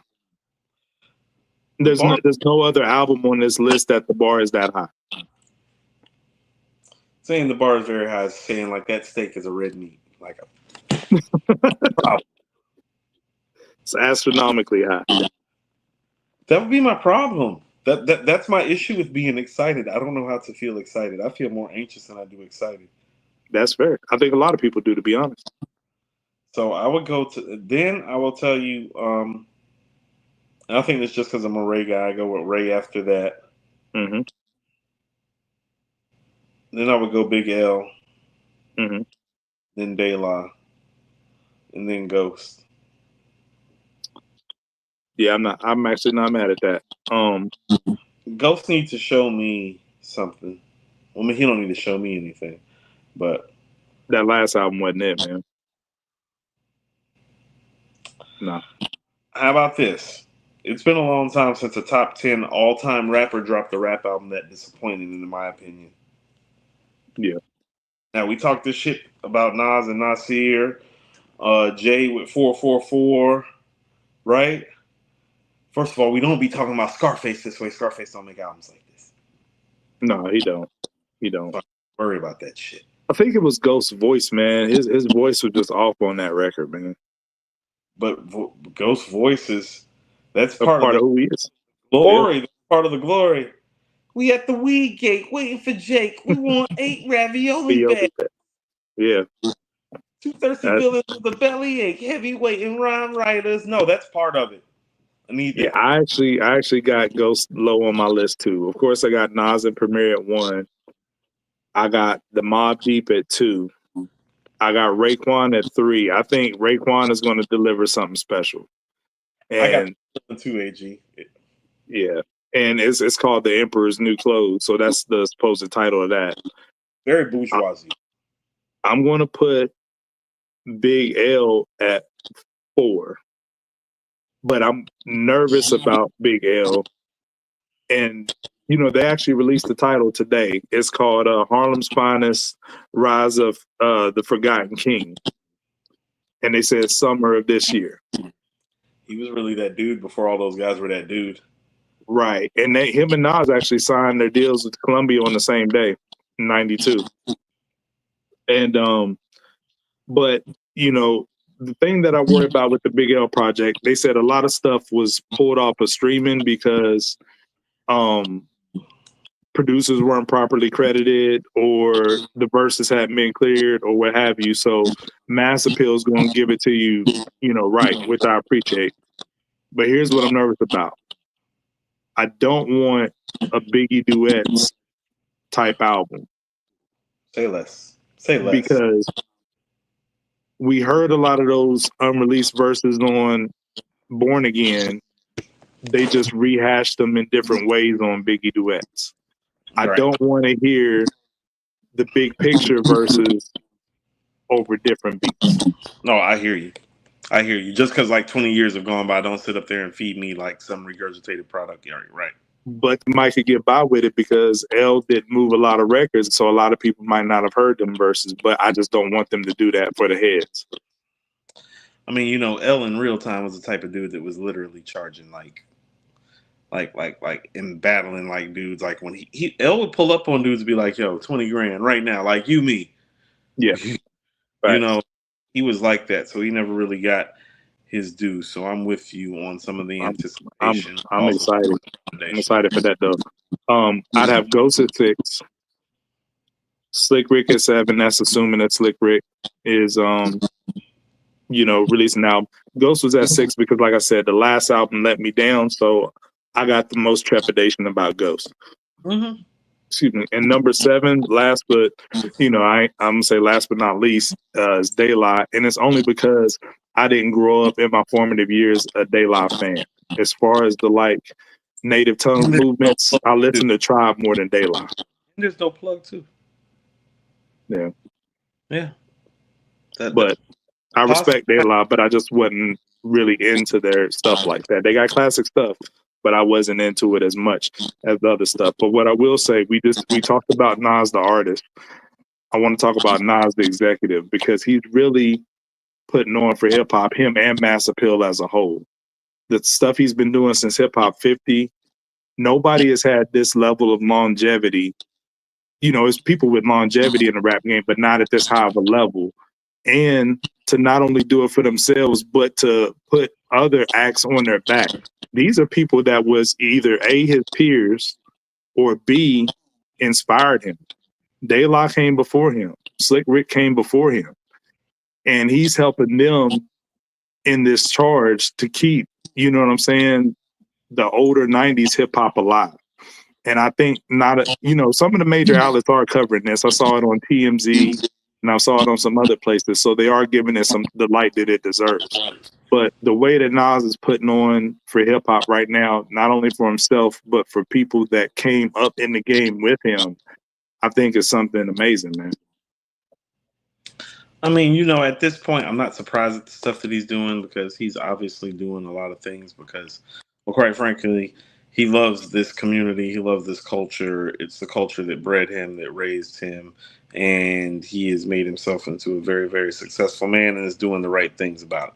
So, shout out to him for it. Now, here's what I will tell you, AG. I did actually do a quick rundown of how I feel like the order should actually go for the releases, though. Okay. Let's do it. Nas and Preem need to go first. Let's say why. Notoriety. To set the tone? Cachet. Or is it the wait's been too long? Notoriety, cachet set the tone, and you cannot have people waiting. Like, you can't be telling people it's like, well, got to put out this Ghostface album. It's like, nigga, he got 20 of those. Y'all don't have one of these. Ain't nobody trying to hear that shit.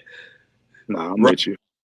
So you're going first, but Ghost should go second because here's the thing. And I thought about this. Either Ghost or Mobb Deep need to go next. When Alchemist talked about it, it seemed like the Mobb album was just reading context clues like, it's already been done, not done, but it's in the process. It's far along in the process, kind of from how he talked. I think it needs to go Nas and Preem, Ghost, Mobb Deep, and Ray. And you don't want Ray and Ghost back to back? I don't. Why? Separation of church and state, because I actually think Ghost actually is the bigger name and brand at this point, and so he's the one that needs to come right after Nas and Preem. Okay. About how big his brand is, because he's actually the strongest character to come behind them of the people that are in this group.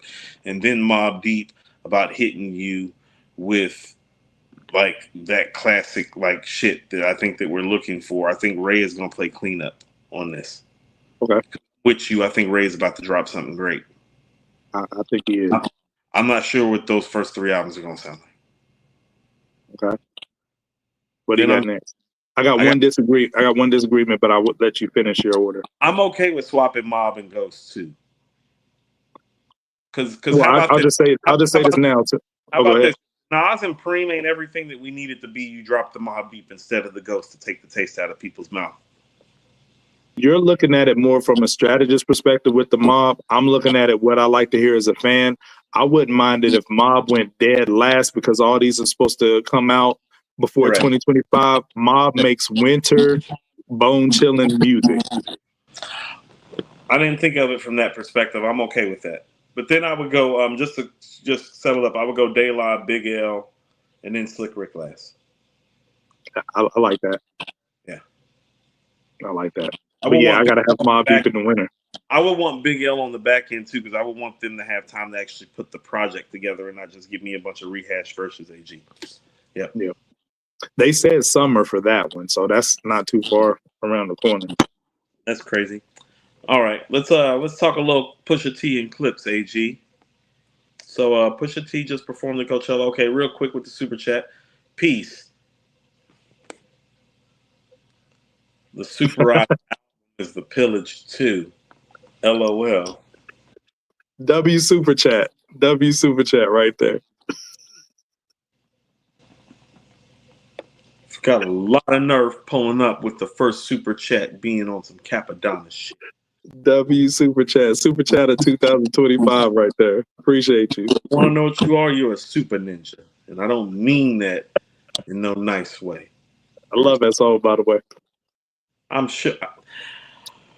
Pusha T at Coachella, AG. What'd you think of the performance, man? It was just okay. I'm glad you said that. Number one, the merch was fire. Pusha T in a straight jacket with that crazy. Now the merch was crazy. The performance was just okay though, AG. I wanted to ask you something because you're a Pusha T guy more than I am, and he has a record coming out tonight, by the way. He Him has and Jada. out, or they have a record coming out. No, it's Jada, Pusha and Swiss Beats. Okay, that's cool. Where are my clips? I don't know how we feel about Swiss on the production, but that's what it is. That's how. Yeah. But touch and go. What I noticed about I saw a lot of clips. I didn't see the performance. It was only a 30-minute set. I didn't see the whole performance. At one time I saw clips of different songs, and I saw him do like Neck and Wrist, Drug Dealers Anonymous. He did his verse from So Appalled. He did his verse from Mercy. And what I wanted to ask you as a Pusha T guy, for where he's at in his career, if he's a headliner of a show, can he hold down, let's say, an hour and a half set with his catalog? And the reason why I'm asking you that is because he leans a lot on those feature verses that were big time Kanye songs. He has classic Clips records, but if Malice is not there to back him, he's only doing one verse off those. And then he has his solo catalog, which Daytona is a classic, but it's a very short album. So a guy of his stature that we hold very high, can he hold down a captivating hour and a half set with nobody else up there with him, mainly from his catalog? Okay, so I think the nuance is in the question that you're asking because, well, he can do it because I've seen him do it live. I actually saw him do it here at a spot right outside of Truist Park a couple years ago in the fall. And so I've seen him do it. But also, in fairness to your critique, AG, the majority of that show, record-wise, were guest appearance records and clips records more than they were solo records. And as much as I enjoyed the show, I did realize, and this is somebody, and I am a big fan of his, I did realize, well, damn, how many solo records do you have? Just you, for you to be a headlining rap act, AG. And so you were not asking invalid questions.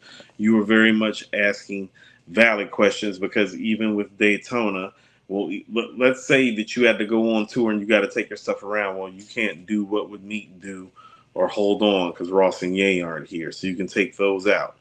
It's like, so you're going to do Infrared and Story added on. So it's like you're going to do the disc thing. It's like, well, that only plays well, but for so long live. You got If You Know, You Know. You know what I'm saying? Like that. That's easy. There's going to be a lot of one verses here and there. And I'm gonna be honest with you, and I have footage of his whole show, and I'm gonna be honest with you, AG, and I realized it when it was going on, and I didn't say nothing that night, but it kind of stayed with me. I kept having to start and stop the camera again because it kept going from song to song. There was no extended time where I got to just record him because it was a lot of just versing out and on to the next thing and break in between and him talking right quick as he queued up the next verse instead of it being about 3, 4, 5 minutes of footage of him actually performing a whole song. And so, respectfully, no. And that's the observation I made, and I wanted to ask you, make sure I wasn't tripping. No, you're not tripping. And I actually just ran into him about a month ago at work in the airport, and it's kind of funny.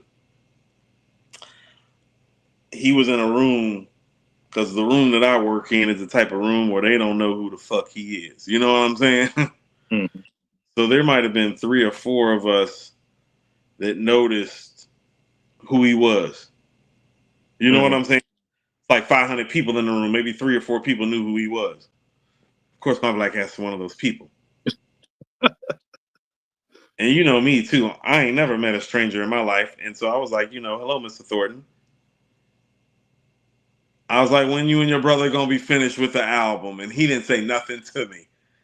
He kept it pushing. He kept pushing. He didn't say nothing to me. When I said Mr. Thornton, he looked back at me because he ain't used to people knowing him in that space. I was like, yeah, motherfucker, I know who you are. Yeah. I said, what's the hold up on you and your brother's album? And he just looked at me and he walked away. Well, he said at Coachella super soon. But here's what I'm saying. You're speaking to him being a headliner. I'm not joking when I say this. I thought to myself, well, A, you don't know who I am. B, you can't afford to do that because you don't know who I am. Because you're not a Drake. You're not a Kendrick. Like, if I pull that move on Drake in the spot that I'm at, it's like, oh no, I get his motion. But, and this is exactly what I thought, AG, and it's funny that you're asking this. I thought to myself, how many platinum albums do you have as a solo artist when he did that? Because I was actually asking you a question so I can come on here and promote you the right way. Fair enough. You know what I'm saying? It's like, oh no. And it would have been dope to have the exclusive, like out of the horse's mouth. This is when he said it's, coming out. Right. Like that's what I'm saying. It's like, oh, you don't know who I am. You don't know what I might be trying to do. You don't know who I could be plugged up to. I could be promoting your shit for you while you're out here making the rounds.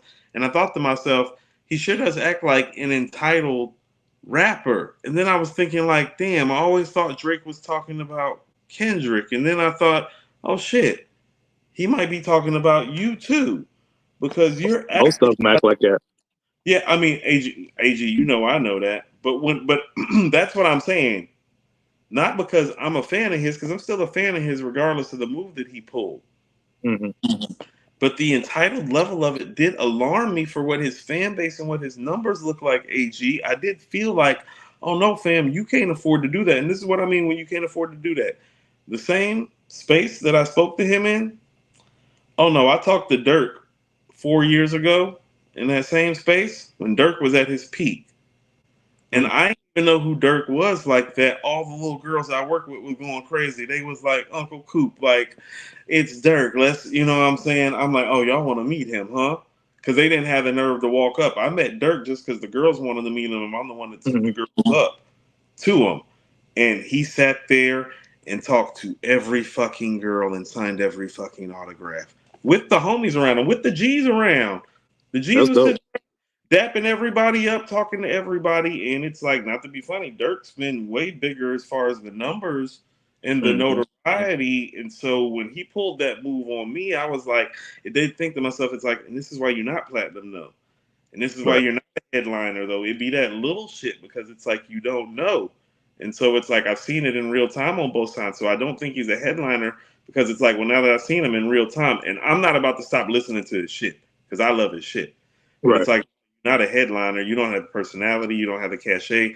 You don't have the charisma. You don't understand how this shit work in real time. Like Dirk understood he was in a space where didn't a lot of people know him, but every motherfucker that knew him, he acknowledged because he understood fan numbers. Well, I'm glad you brought up cachet though, because it's not for a lack of the biggest artist in the game, like really pushing his music to be attached. No pun intended, but to be attached to Kanye and Pharrell. And Timbaland. And Timbaland did a whole album too. That's what I'm saying. So he doesn't have he has had access. Think about this. His entire rap career, he has had access to Pharrell, Kanye, and Timbaland. He's the only other person that can really say that is Jay-Z. Yeah, Jay-Z got so many platinum plaques on the wall. Jay-Z probably forgetting some of the shit that went platinum though. Yeah. Yeah, so it's like, no, I got to keep the shit funky with you all the way about what I seen, what you saying. It's like because it all adds up to not a headliner, a B-list rapper. Yeah. So like I said, it was a 30-minute set, and we're not gonna talk about Travis's set, but Travis's set was much longer. But look at the notoriety that Travis has. But watching the Pusha T clips, I was just thinking, and it made me think about this. And y'all always crack up when I bring up West Virginia, but I remember. I went to a next concert. Who got elevated on crutches instead of a wheelchair this time?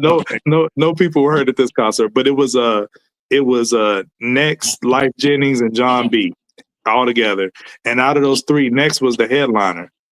They get up there, and half their set was literal covers. They was doing Belle Biv DeVoe, like new edition covers. I'm like, well, damn, y'all gonna do some of your own songs? John B should have been the one headlining. John B the one that actually had the records. I agree. I'm a big John B fan, but that kind of threw me off that Next was doing they were doing straight covers more than their own joints. How about this? in the same club that Pusha T passed me by, John B, who's a Grammy Award winning artist with multi-platinum plaques. You know, I got John B phone number, right? AG in the same club, in the same Oh, that's spot. dope. Yeah, me and John B and his guitars kicked it for hours. I'm not joking. John B sat with me one day for 4 hours, got drunk, and took pictures with every motherfucking woman that came and noticed that it was John B. And when I mean he did that shit with a smile and did it gracefully. That sounds Like, about right. yeah, one of the best people I've ever met. And that's what I'm saying. Like, some of these people be realizing it's like, oh no, you're not a headliner, not sometimes not even about the record. It's about somebody that's a headliner understand, like, it's like, oh no, this my money. Mm-hmm. This my money. Yep. Yeah, John B was sitting at my bar getting toe up like, this my money. Fuck, who want to take a picture with me? Coop, you want to get in the picture? I'm good, John. I'm good, homie. Go take the picture, fam. She love you, fam. Yeah. That's dope, Yeah. though. That's dope. Which brings me to my next thing. Well, I'm glad he told somebody the Clips album was coming super soon because I asked the nigga to his face, AG. He tell me shit.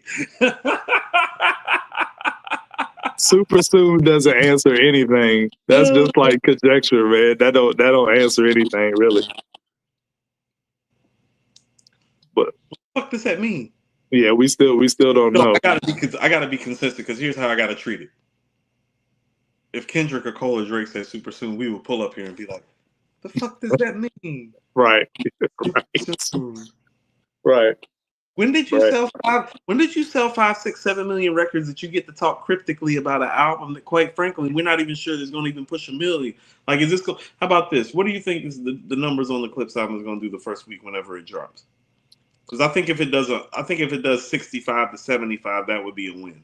I was gonna say 73. Okay, so people that sell 75 on the first week don't get to say. Yeah. They But like you talked about cachet, like, you know, Kendrick, Cole, Drake, they can say super soon and, you know, get away with it.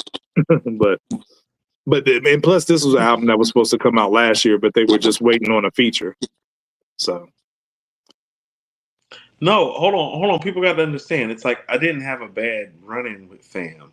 I'm just telling you how the run-in went. It just sounds bad because that's how these niggas be. That's why I keep telling y'all in real time. It's like, oh no, I listen to the music and never separate the situation. I've had other run-ins in the same space with other people that do things. It's like, no, I separate the music, but what they don't understand is like, oh no, it's my job to review and critique. And all I'm saying is I can look at a John B and look at a Dirk and look at what they did in real time and see why their following is so big, quite frankly. Mm-hmm. In real time. And then you passing by the only damn fan you got in the club. And I'm like, well, you ain't never been platinum, but it's like I can see why in real time. Yeah, you gotta touch the people sometimes. But the unreleased joints, you said you heard them. Look here, shout out to my biggest fan, Will. All right, because Will been put me on these Pusha T leak tracks. Yeah. Yeah. Yeah, two joints leaked out. It's called The Way It Seems, and then Sisters and Brothers that was making their rounds on Twitter the past couple of days, and they were supposed to be on Daytona. And these are high level tracks, and it made me think that 7-song format might have been a mistake. Because, like, why did they necessarily have to be cut? Like, if it was a more extended player, a full length LP, let's say that, you know, because Daytona's already a classic. Let's call it what it is. Yes.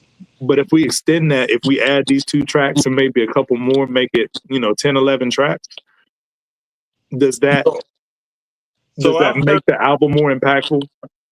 So I've heard the original version of If You Know, You Know, plus 5 other tracks. So I've heard 6 tracks that weren't released for Daytona. I think my problem is not these 2 tracks. Is it, first of all, hold on, let's go through this AG right quick. Do you think that these 2 tracks are Daytona level? I do. Okay. When I heard, they're just real short, but when I heard them, I was like, these would fit perfectly on here. And, you know, Kanye's production was crazy on here.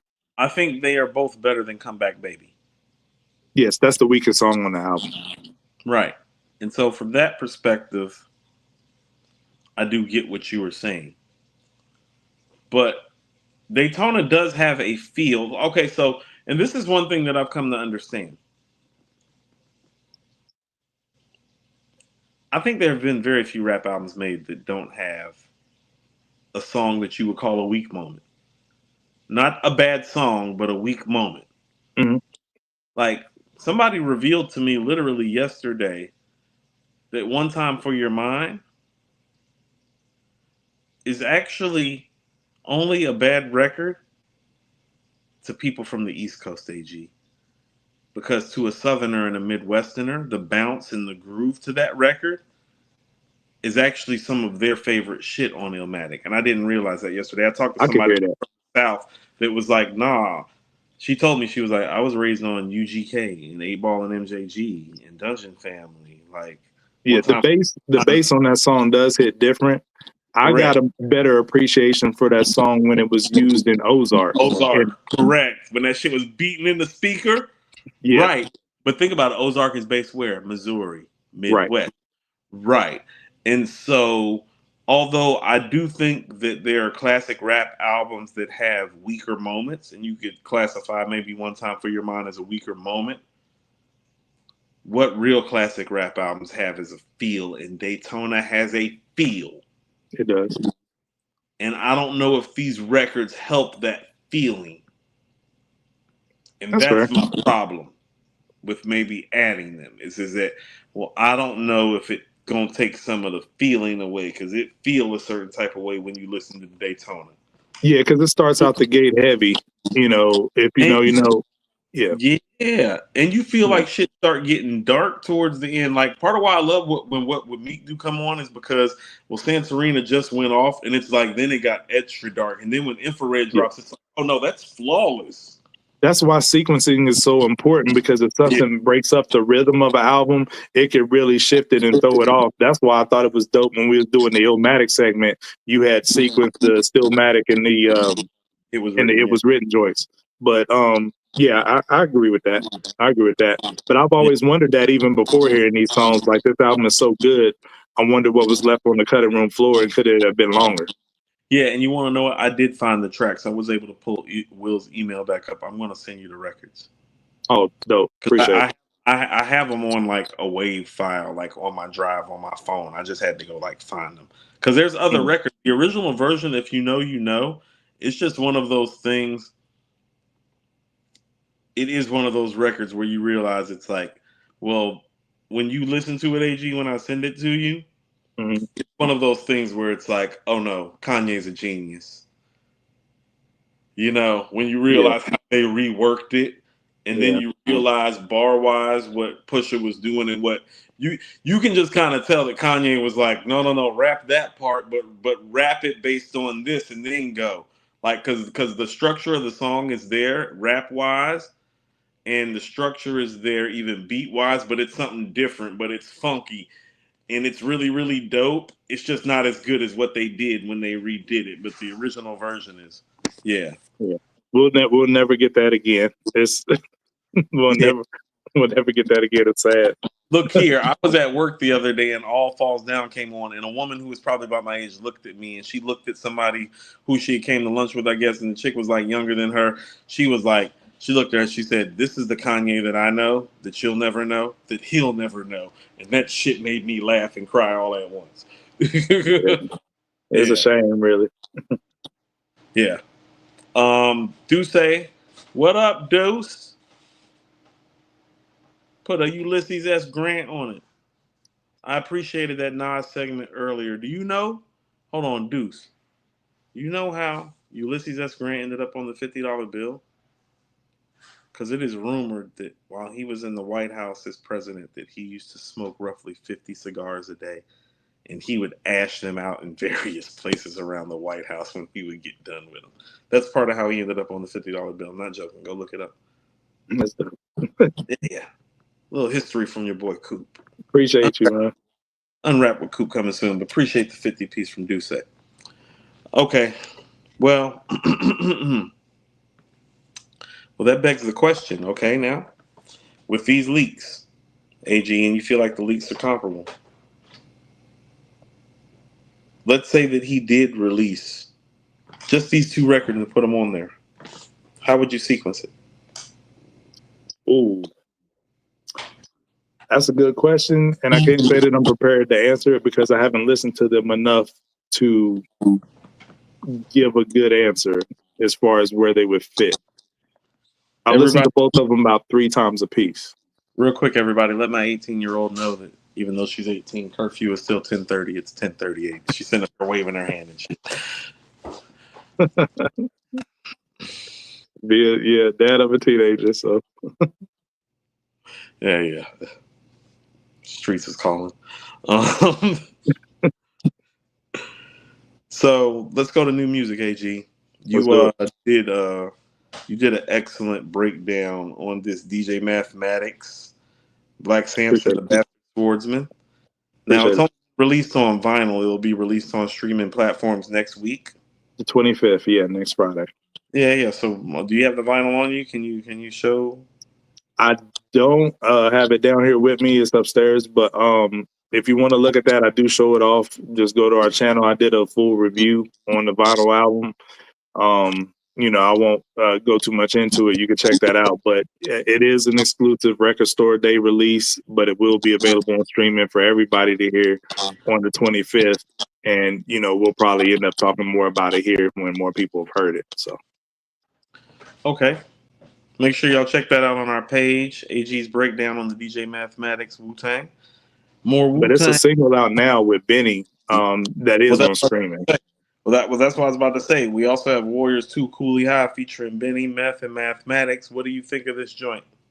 I like it. And Benny does his thing, but Method Man's just too good, man. Method Man is rapping at such a high level that a dope MC like Benny can't even keep up with Method Man. And I don't mean that with any disrespect, man. Method Man is just, when he gets on tracks with other MCs, it's just like you realize it's levels and it's separation there. You know what I mean? Like, we're so used to hearing him rap within the clan, but when he raps with somebody outside of the clan, like when he rapped with Conway on Lemon, you hear the separation. Like, do you think he sound better than Conway on Lemon? Because I don't. Absolutely.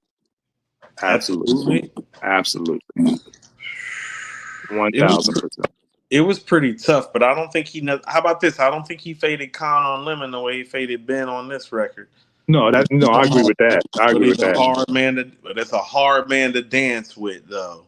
Yeah, but Meth is going crazy. Yeah, but he's somewhere different. And I'm going to tell you what, and this is what I like about him. And I don't care what anybody says. Since that whole Black Thought freestyle thing, he's like 10 times the MC since the Black Thought freestyle thing. He felt like he got embarrassed. He did, and what's crazy about it is like, and this is what I always tell people. In terms of this bar shit, if you were to rank Meth would be like a 10 to 20 guy, which in the sphere of this is extremely high. That's less than 1%. Yeah. He's in less than 1 percentile. He was rapping next to a guy that, lyrically speaking, might be one. Mm-hmm. Specifically when it comes to what they were doing that day. Yeah. When it comes to in terms of what they were doing that day, he was sitting next to the guy. Am I wrong? No. That's all that happened that day. And that's what I keep telling everybody. It's like, oh no, Meth is like 10th or 11th at that. Black Thought is like first at that. But that doesn't mean that Black Thought is better than Meth necessarily. Well, I'm glad you brought that up because he's been on a personal mission ever since. And I saw an interview with him, and you'll pick up on it because if you go back and listen to the features over the last handful of years, right, he is really challenging his own pen because he's saying that he's making a conscious effort. He says, I'm not going to curse in any of these verses. Yeah, so his word usage is up because he's not substituting any curse words. You know what I'm saying? So, yeah. Meth is his thing, but he's only on a few tracks on this album. If you go watch my breakdown, I highlight how many tracks all the Wu were on this vinyl, and we talked about rehash verses, with the Big L project. Hoping it's not that. Some people did point out in the comments of the video that it is a few rehash Wu verses on there. So I haven't fact checked that and went back to the sources that they said they came from. And I'm a big Wu fan, and I didn't even catch that and pick it out. But it people did say it's like one Jizza rehash verse, one Deck rehash verse, and one, I think it's one Raekwon rehash verse. So I got to check that out. But overall, it's a solid project. I like it. I give it a 4.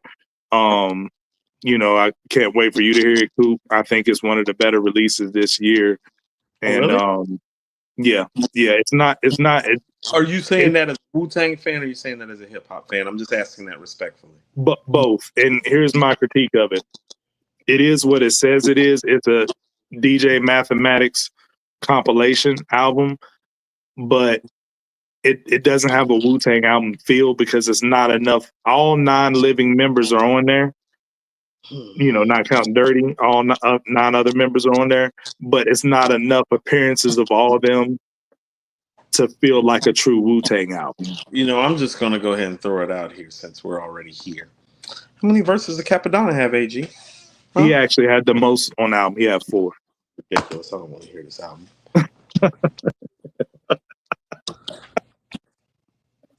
He had the most. He had 4 on there. Shout out to Cap. Coop hates Capadonna, man. That's crazy work. No, I do not hate Capadonna. It's just Capadonna. I hope you see Capadonna at the airport. Okay, so and I hope he doesn't talk to you. First of all, if Capadonna sees me in the airport, the chances are the shit done already made it to Capadonna. He's gonna be like, "That's that nigga. Fuck that nigga." And that's cool with me because it's like apparently rappers who I am a fan of are still like, "Fuck you, Coop," in the airport when they don't know who I am. Right. So it doesn't matter about that. It's just amazing to me. You want to know what it's like this on the last show? The biggest view that I ever got was some shit that I said about Cool G Rap, and my only problem with it was like, how y'all niggas gonna pull up and watch me talk about Cool G Rap and it get more views than what Cool G Rap album be selling? Like, what the fuck is y'all doing out here? That's all I was saying. It don't make sense. So when you were talking about Capadonna, of all the Wu-Tang members that could make the show on a weekly basis, you don't think it's a little odd that Kappa's the one? You don't think it's a little odd? I don't know, Coop, man. I'm a Capadonna fan. Like months go by and we may not talk about Ray or Meth or Dirt. We've barely said Jizza or Deck's name on this show. All right? Deck is my favorite for the record. Deck is my favorite for the record. Jizza and Ray are my favorites. Man. Wow, man. Let's get to the headliner, AG. You have some more exceptional concepts. You know, we might need to like change your Twitter handle to like the exceptional conceptual or some shit. That's actually that's a fire rap name.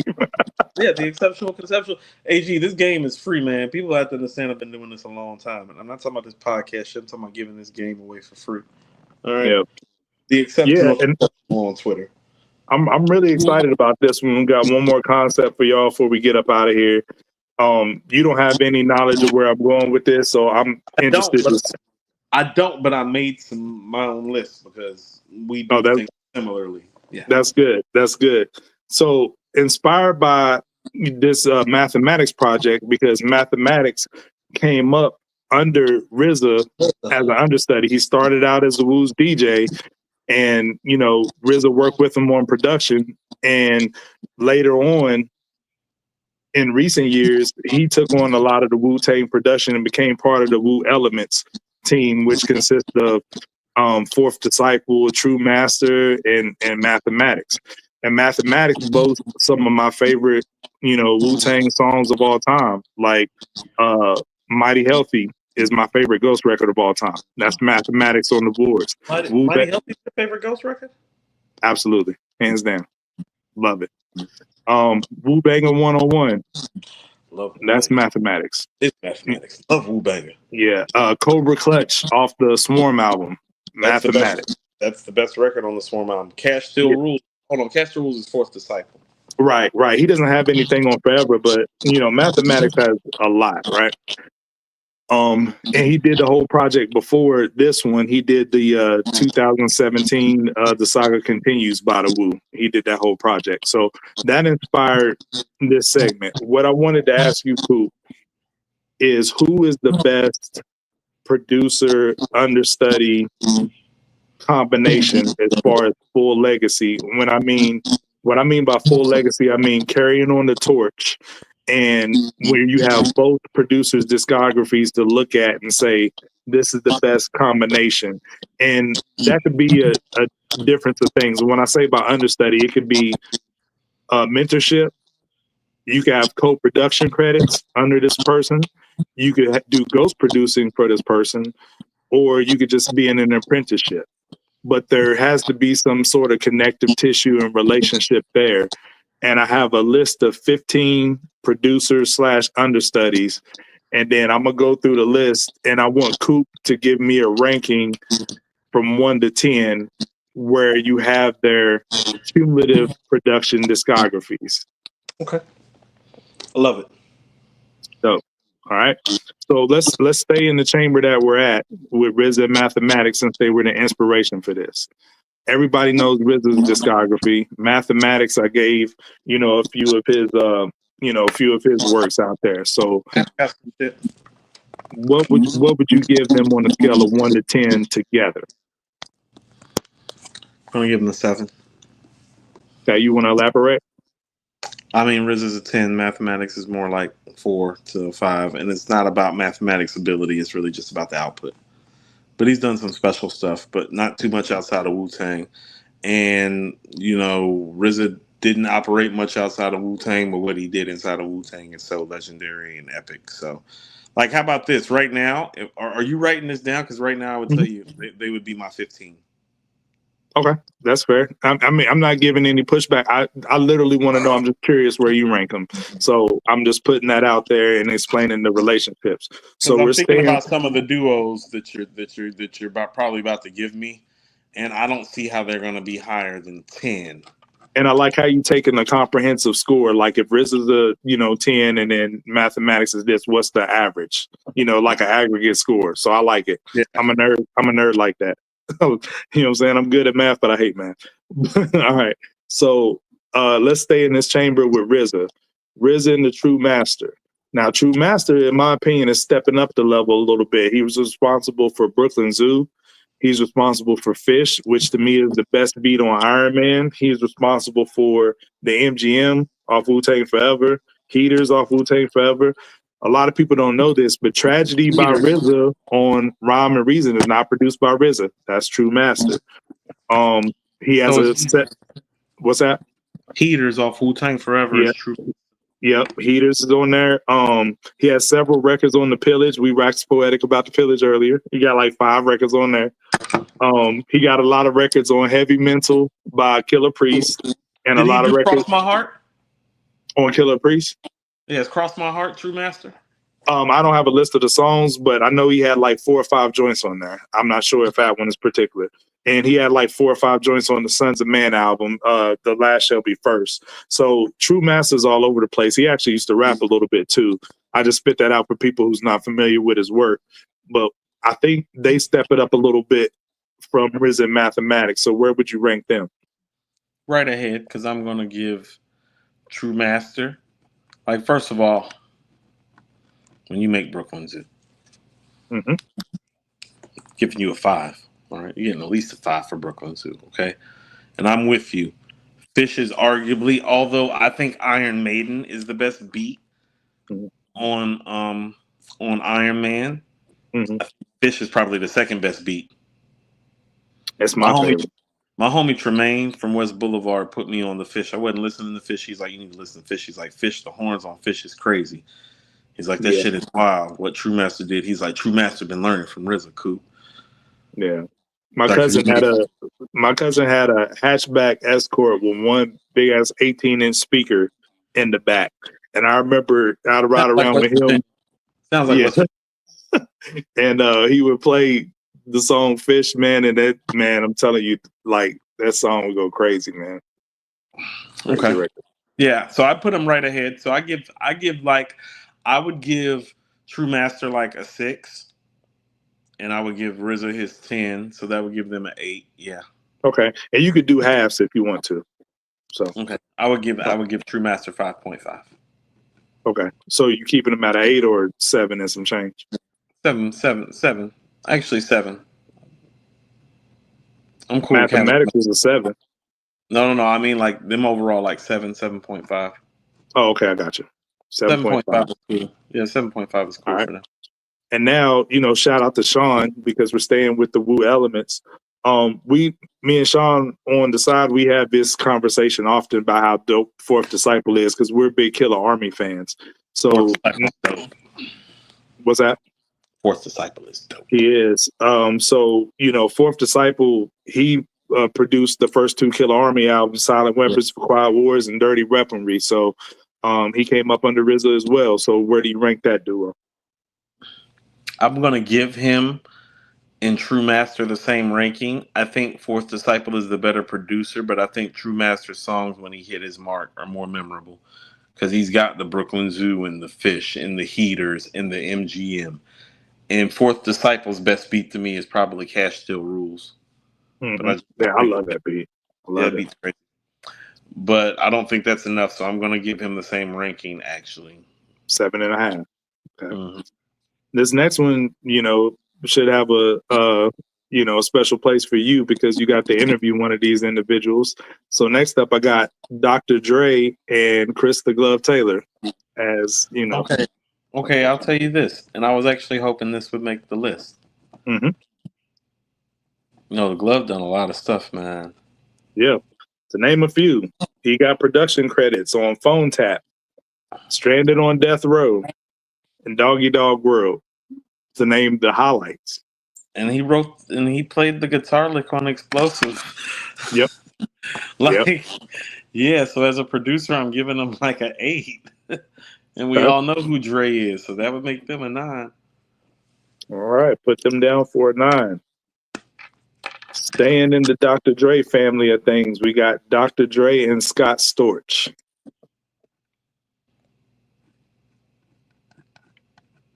I'll tell you what. The only thing that's keeping Scott from being a 10 is the fact that he didn't produce a classic rap album by himself, so that would make him a 9. That would make him a 9, and so that would make this a 9.5. Gotcha. You're giving out good scores now. We keep him with Dr. Dre. Dr. Dre likes to keep a lot of people around him. This one might throw you off a little bit, though.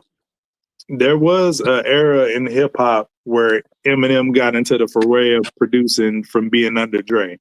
He did but me and you hold Eminem Show as his best album. And Eminem did a lot of production on that. Did a lot of production for the 8 Mile. He did joints for Nas, The Cross, Jay-Z, Renegade. He did, I didn't like it, but he did the whole Tupac Loyal to the Game album. But he did joints for 50 Cent, Patiently Waiting, Don't Push Me. So it was an era where Eminem was doing a lot of producing coming up under Dr. Dre. So where would you rank that duo? Not high. I wouldn't personally either. Because his production was very, all of it sounded the same. If True is like a 4 and M is like a 2, and Dre is like a 10, so that would make this like a 5.5. So we're giving that 5. So that's the lowest score on the board. So that gets Mathematics and RZA out of the basement. So we're keeping it with Dr. Dre, and I got a feeling that this is going to be a high score. We got Dr. Dre and Daz, who's responsible for Dog Food and a lot of stuff on Doggy Style. 10. I'm with you. Daz did Ambitions as a writer. Yep, that's hard to argue with, man. Daz is not. Do you think he's the most underrated producer? Definitely to ever come out of the West Coast. I would agree. But it's hard to see how the West really works because, like, Dre is so large and his legacy looms so large that people need to understand this. It's like, do you know how people would talk about DJ Quick and Daz if Dr. Dre didn't exist? And this is what I mean when I say Dr. Dre didn't exist. Dr. Dre that made the Chronic and Doggy Style. Like that's how important the Chronic and Doggy Style is. People understand if the Chronic and Doggy Style don't exist, like people like DJ Quick and Daz, we're waxing poetic about them as producers totally differently. Shit, DJ Quick said that himself. He said some similar sentiments in the interview. And a lot of times just beat for, how about this? DJ Quick's a lot like like a lot like Jermaine Dupri in this. It's like, oh no. He'll make the record and write the record right there. Right. That's really, really hard to do, people. Very talented. And so when I be making my top 10 producer list and I be having Quick at like 8, 9, 10, and people be looking at me like I'm crazy, I'd be like, no, motherfucker, are you crazy? Mm-hmm. That nigga Quick can make a beat on the spot and play like some of the instrumentation to it now, and he can write the song. That's right. Like on the spot, and people don't talk about it because Dre made the Chronic and Doggy Style. All right. super underrated. But I think the combination of Dre's legacy with Daz's legacy, I think that ranks about as high as you can get. The 10. Yeah. So Daz is the one that really made the beats on Doggy Style, and he made the best beats on All Eyes on Me, and he produced Dog Food. 10. Yep. So now, and Sean, shout out to him once again. He always likes to talk about the tree of things. So now, you know what I'm saying, like who's related to who in music. So now we're gonna get into the Kanye tree, right? So we got Derek D. Angeletti. Who? You know what I'm saying? D-Dot. D-Dot and Kanye? Yeah. Kanye came up under D-Dot, did some ghost producing under D-Dot. D-Dot was one of the hitmen during the Bad Boy prime. To list some off, if you're not familiar, D-Dot has Feel So Good by Mace, Hypnotized by Big, The Benjamins by Puff, Been Around the World by Puff, Money, Power, Respect by The Lox, It's On with Beanie Siegel and Jay-Z, and Where I'm From by Jay-Z, to name a few. That's my favorite Jay-Z beat of all time, Where I'm From. 9.5. 9.5. And we know that's more so on D-Dot side of things, correct? Correct. Keeping in Kanye, we got No ID in Kanye. No ID was a major mentor for Kanye. I don't love No ID. You're big on Common's early work, which is a lot of No ID. One Day It'll All Make Sense. I'm a fan of production wise, but not like I'm a fan of what he did on Hungry, Invocation, Real Nigga Quotes. Some of that other stuff was a miss for me. And we talked about Life is Good earlier. And weakest part about Resurrection is the production. I'm not mad at that. Reality, but he did stand out on Life is Good for Nas. I'll give him that. Did he? He did. But Salam Remy don't get the credit he deserved for his work on that album. Thank you. Salam put in just as much work as No ID on that album. And if you said to me that Salam's tracks was better than No ID's on that, I wouldn't be mad at that. Because they were. But what do you get this one? 7.5. 7.5. All right. So we keep it in Kanye, but instead of being the person who was, I'm a little disappointed that we haven't gotten to a guy that actually I think is going to get the most 10s on this list. But I hope that you're going there. Yeah, I got more to go. So we're keeping in the Kanye scheme of things or whatever. Except for this time, he's not the understudy. He's the person that this person studied under. We got Kanye and Hit Boy. Mm-hmm. So what say you? 9.5. We're all familiar with both of their catalogs, so I think that would rank up there pretty high because Hit Boy slowed down a little bit recently, but he was on a tear into 2020. I'll give Kanye the 10. I'm giving Hit the 9. That's the 9.5. I think that's fair. Mm-hmm. So keeping with Hit Boy, one of Hit Boy's other early mentors was Polo the Don. Mm-hmm. And I think you could speak a lot to this, you know what I'm saying, being down South Coop, you know, Love in This Club, Anaconda by Nicki, Pimping All Over the World by Ludacris, London Bridge by Fergie, Promise by Sierra. Polo got some heat. He got some heat. I'm going to give it overall an 8.5, though. I'm going to give him an 8 and give Hit a 9. Yeah, he was signed to Polo. Polo had more of a moment. Yes, correct. But it was a good moment. So you said an 8.5? Yeah, he right? was able to get a record out of Nas, the hero shit with Kerry Hilson. Like, he had a moment. A lot of people hate that, but I love that record. Oh no, I don't love the record, but I do. You know, the beats are alright. It's like, for the beats that he was making at the time, I didn't think it was a good enough beat to give the Nas, and But I think this is one of the cases where the understudy, in my opinion, far surpassed the, you know, the mentor. correct. Yeah. I So agree. you give them cumulatively a 8.5 because I give 8. him, I give Polo not a 8. 8.5. Okay. So now we get to Q-Tip with Jay Dilla. 10. Yep. Q-Tip was introduced to Jay Dilla's production on a beat tape, and then he recruited him for Beats, Rhyme, and Life. Yep. And then also for the Love Movement. Yeah. So Dilla. Yeah. So that's a 10. 10. I should not have to explain this shit. So we keep him with Q-Tip. Yes, we are. Because guess what? What happened about 10? You already know where I'm going. Q-Tip 10. with Havoc. Q-Tip and Havoc. 10. And then that's the one you was waiting on, isn't it? Yep. 10. Yep. All right. I agree. Like his contributions, and I will give you this, Coop, because you're one of the only people who I hear talk about Q-Tip's contributions to the Infamous on a regular basis, and they're actually, you know, going to celebrate an anniversary coming up, you know. But you speak to that on a regular basis, how Q-Tip changed, you know, formatted that record, shaped it into what it is. So doing that changed the history of rap for the East Coast. Yeah. So he's changed East Coast rap a couple times then. Mm-hmm. Right, because the Low End Theory changed East Coast rap. And like the Low End Theory changed rap. That's Q-Tip. The Infamous changed East Coast rap. That's Q-Tip. Like, I mean, to be honest with you, it's like, oh no, this conversation, as soon as you told me that this was a conversation, I said Q-Tip got Dilla and Havoc. Yep. That's the first thing I thought of. I said he got two other guys in the top 10 all time, and he's in the top 10. That might actually that actually might put him ahead of a Kanye, of a DJ Premier. It's an argument to have. So we got three tens on this list, and we're gonna battle that out here in a minute. So I'm gonna get to the last couple I got. These might surprise you. Devontae of Jodeci and Timberland.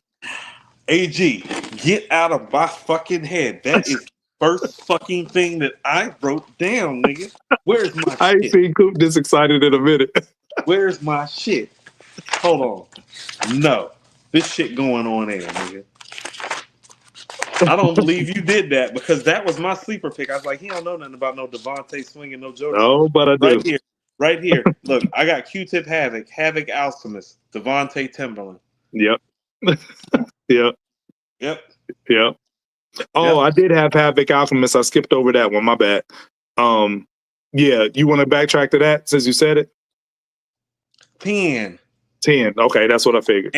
And Alchemist is super lucky because Alchemist, before he learned under Havoc, learned under DJ Muggs, AG. Right. Muggs and Alchemist. Right. I did not. You're correct about his origins. That's one I didn't have. But what I'll put it on. What do you give that one? What, Muggs and Alchemist? 9.5. Yep. Because I'm giving Muggs the 9. I'm giving Alchemist the 10. 9.5. But no, that's a great pull because he did come up on it because a lot of people. But a lot of people don't associate Alk with the West Coast in that sound. But that's they don't how know he's from LA. Don't know he got plugged in the Cypress Hill first. Yeah, that's a good pull. I didn't have that one on my list, but that's a great one. Yep. Yeah. All right. Havoc was the level up. Yes. You learned from Muggs first. So 10. For Devontae and Timberland, what do you give that? 10. Okay. And Devontae, No More Pain is one of my favorite pop records ever. And the word is Timberland programmed those drums. Timberland did program those drums. That has been founded. People do not understand. First of all, that relationship could have been so much greater because Devontae was great at the piano and songwriting. Mm-hmm.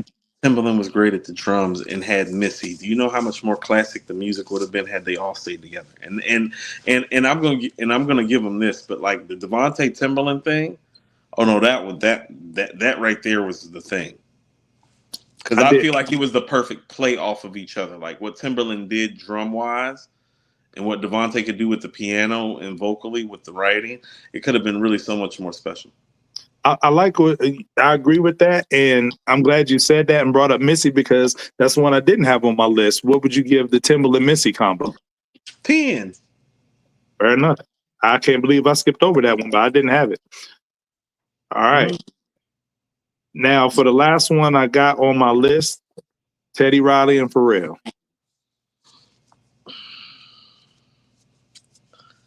They made Rump Shaker together. How can it not be a 10?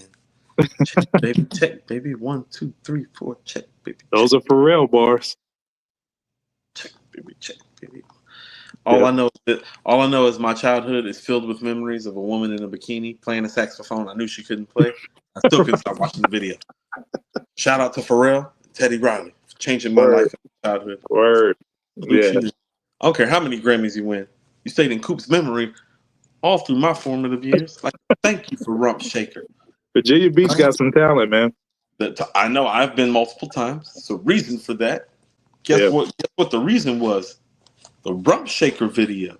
It made Rump Shaker. It's a 10.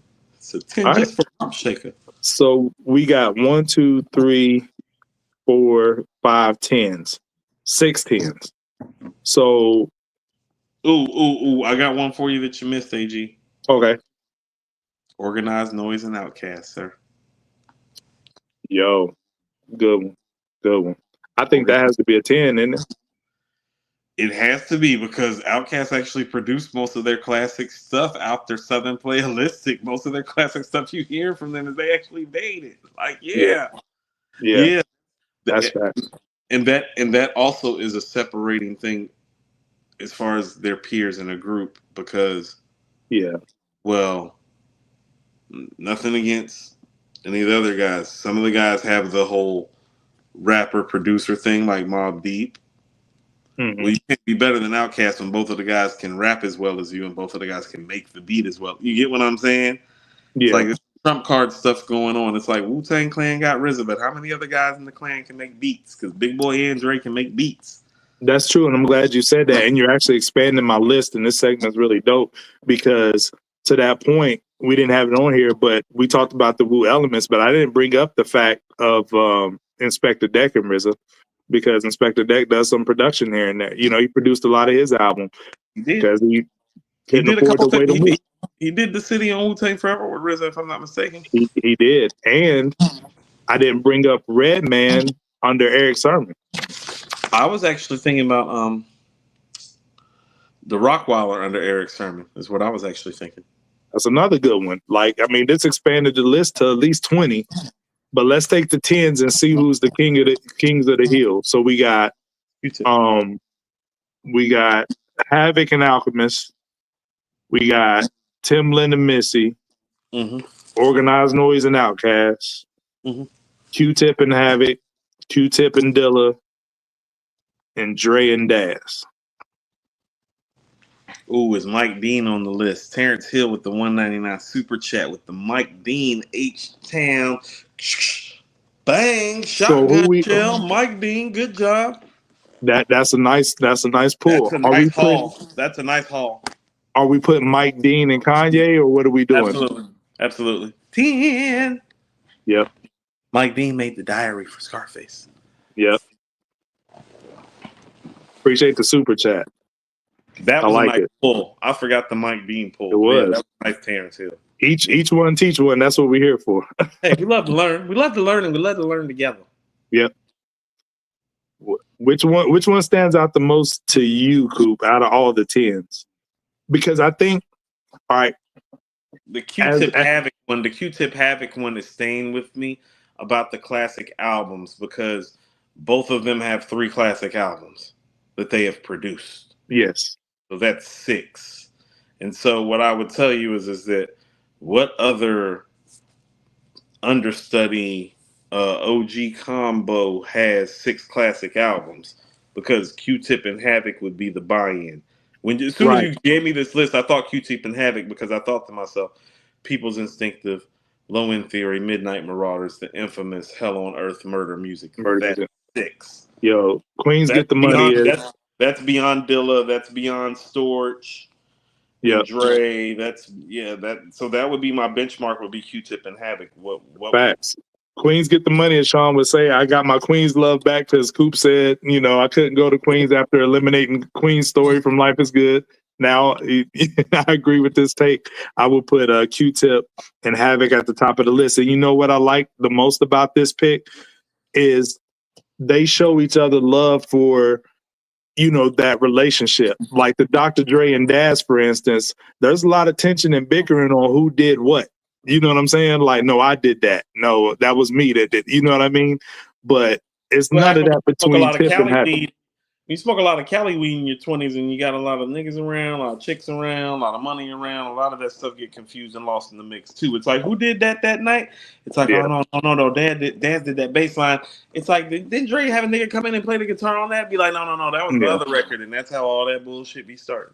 But it's a lot of salt and shade involved when they talk about it, though. But it's nothing but love between Q-Tip and Havoc, though. So I do like that. So I want to say this right quick because I see you in here, Esquire. I'm sorry, guys. There are too many classic records on Murder Music for Murder Music not to be a classic album. Oh yeah, who said it wasn't a classic? Which a lot of people, and no, I've heard this. A lot of people think Murder Music is great. They just don't think it's all time great. And what I would submit to you is that it actually is all time great. Mm-hmm. You just don't have the first 2 albums rated as high as you should. The first 2 albums, some of the best rap ever. Mm-hmm. Right. The problem with Murder Music is that Murder Music isn't some of the best rap ever. The first 2 albums are. Murder Music is their most balanced effort, though. It has a litany of great to classic songs. There are full of them. The Deer Park, How Do You Want It with Cormega, Streets Raised Me, Where You At with 8 Ball, Going Out with C's, Spazzola with Ray, The Realist with G Rap. That's my favorite. The Realist is my favorite on the whole record, even though crazy. not count Quiet Storm. Cool G Rap might have the best verse on the album that's not on Quiet Storm. Oh, there is this record called Quiet Storm, which is literally the biggest record that they did since Shook Ones. It's like, you didn't just say it's mine. That album is a fucking classic, if ever there was one. There's tracks that didn't make that album, AG, like Feel My Gap Below, that belong on that album. That album's a classic. Well, that's what I was going to say. Like anybody who don't think it's a classic, maybe they're in tune of what the original version was supposed to be because that version leaked out. But yeah, it's mine. It got the Quiet Storm remix on there. That's part of the album. Hold on, think about this. Is Quiet Storm a classic? 10 out of 10. Absolutely. It's mine. 10 out of 10. The Realist. 10 out of 10. I'm Going Out with C's. That's the best verse of C's career. I give that a 9 out of 10. I give the Quiet Storm remix a 10 out of 10. Where you from with 8 Ball? 9 out of 10. The joint with Cormega, I love the joint with 10 out of 10. The joint with Mega, I give 10 out of 10. AG, I have the original version of that. You know the original version to it. Cormega's freestyling at the beginning of the record. I haven't. I need to get you some of my shit, AG. Yeah, I got the original version to the record. Cormega's freestyling at the beginning of the record. Oh, that's dope. I don't think I've heard that. He was literally talking about, he was like, he's like, me, Havoc, and P is like, at the end when he's done freestyle, it's like, he's like, me, Havoc, and P is like, he's like, me and P is like Mike and Scotty, and he's like, nigga Half is like Phil Jackson of the shit, we taking over, and then the beat drops. Okay. Yeah, this shit is cold. It's like, no, that record got too many 9s and 10s for people to be walking around like the shit ain't classic. Let a hoe be a hoe. I'm Going Out is not weak, Esquire. I'm sorry. That is no. Murder Music is a classic album. I've never heard nobody say it's not classic. Okay, so people try to judge a classic album by its highs. I judge a classic album by stuff like Everybody's Crazy on the Lost Tapes. It's like, oh, that's a bottom 5 record. It's like, oh, this album a classic. Okay. It's like, how many records? If that's your worst, like, It's like how many records on here? This one of the worst 3 records? That's one of your worst 3 records? Oh, this nigga great. Right. That's how murder music is. It's like stuff like the joint with Ray is one of the Rika records on there. It's like that shit is great. Right. Y'all niggas can't fuck with the niggas I fuck with.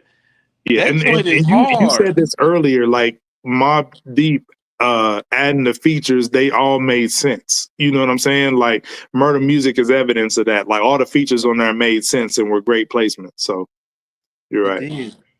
Like I didn't know that they can make a record work with Lil C's. Like that's what people be holding against them. It's like that they did stuff like that. It's like they worked with Kim, they worked with C's. Them is Brooklyn niggas. On the Kim and C's on the same album. Yeah. No, that was Gotta love it. intentional.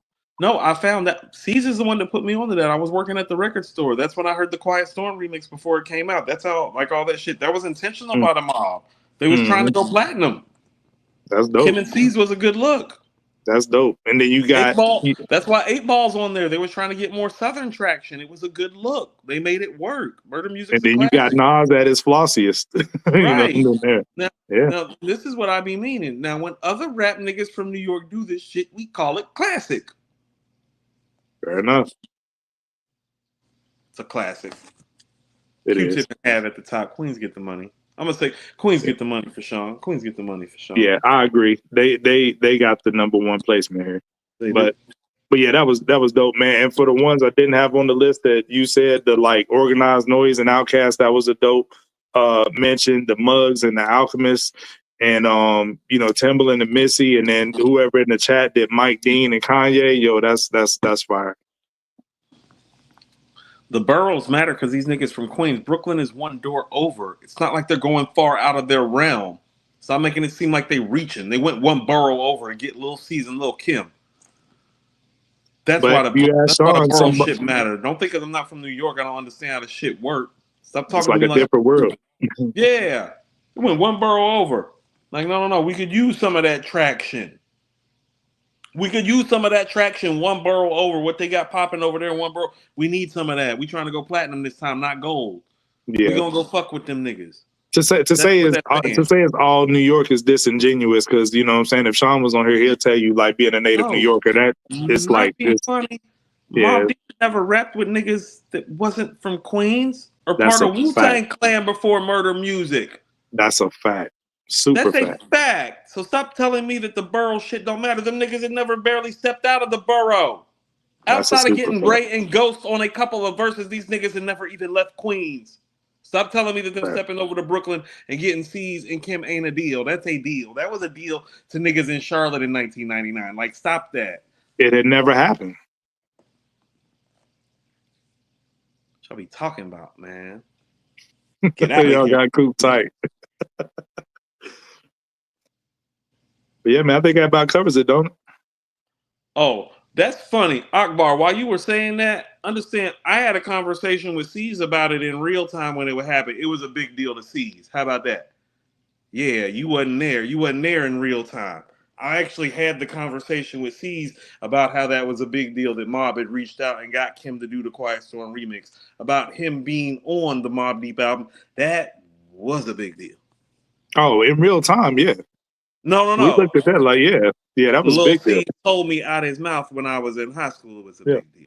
Well, I mean, like you said, they trying to get that Brooklyn traction, but he was probably honored because Mobb Deep was bigger than C's and everybody outside of Kim and Junior Mafia ever was.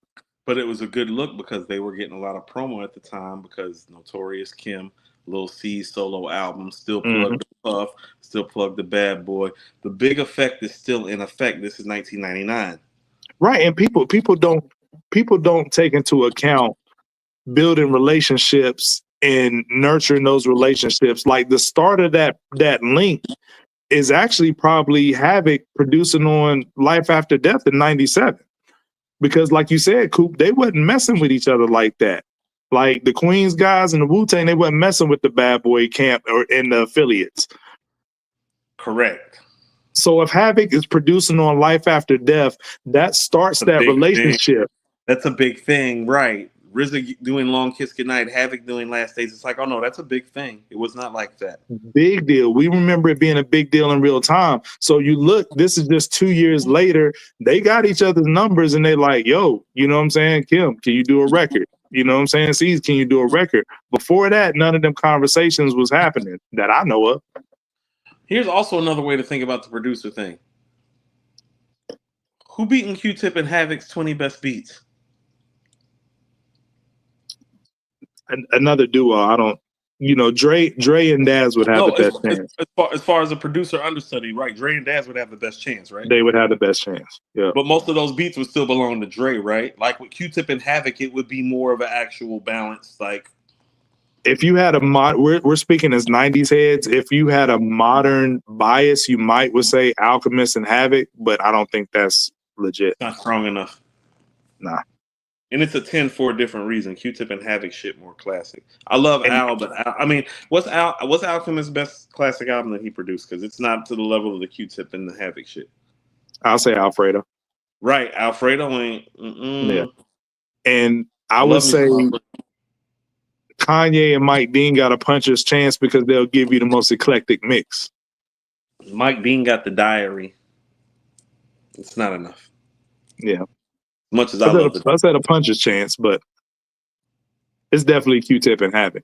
And Dre and Daz, yeah, it's Q-Tip and Havoc and Dre and Daz. That's the finals. That's the finals. Yeah, that's the finals. But look, Queens, Compton, and Long Beach. But to your point, not the understudies, but the masters of it, Q-Tip was helped changing the sound of the East Coast, and Dre was changing the sound of the West Coast simultaneously. Right. They were doing the same thing on opposite coasts. And they both did it twice. Like Dre did it twice, Q-Tip did it twice. Like that's what I'm saying. It's like, oh no, the sound of the East Coast is actually more Q-Tip helping Havoc on the Infamous than it even is Q-Tip on the low end theory. That's how dope Q-Tip is. Like that's still his blueprints on there. Yeah, absolutely. Because when every time Give Up the Goods come on, oh, that's what East Coast hip hop sound like to me.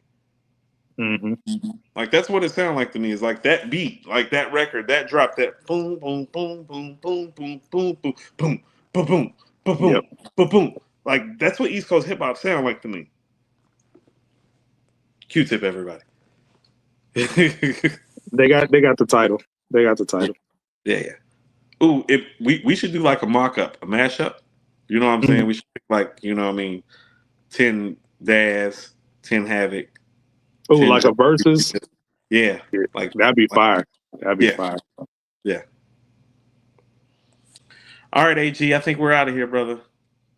Yeah. Yo, like, subscribe, and share to the channel. You can find us on YouTube, Apple Music, Spotify, iHeart, and Amazon.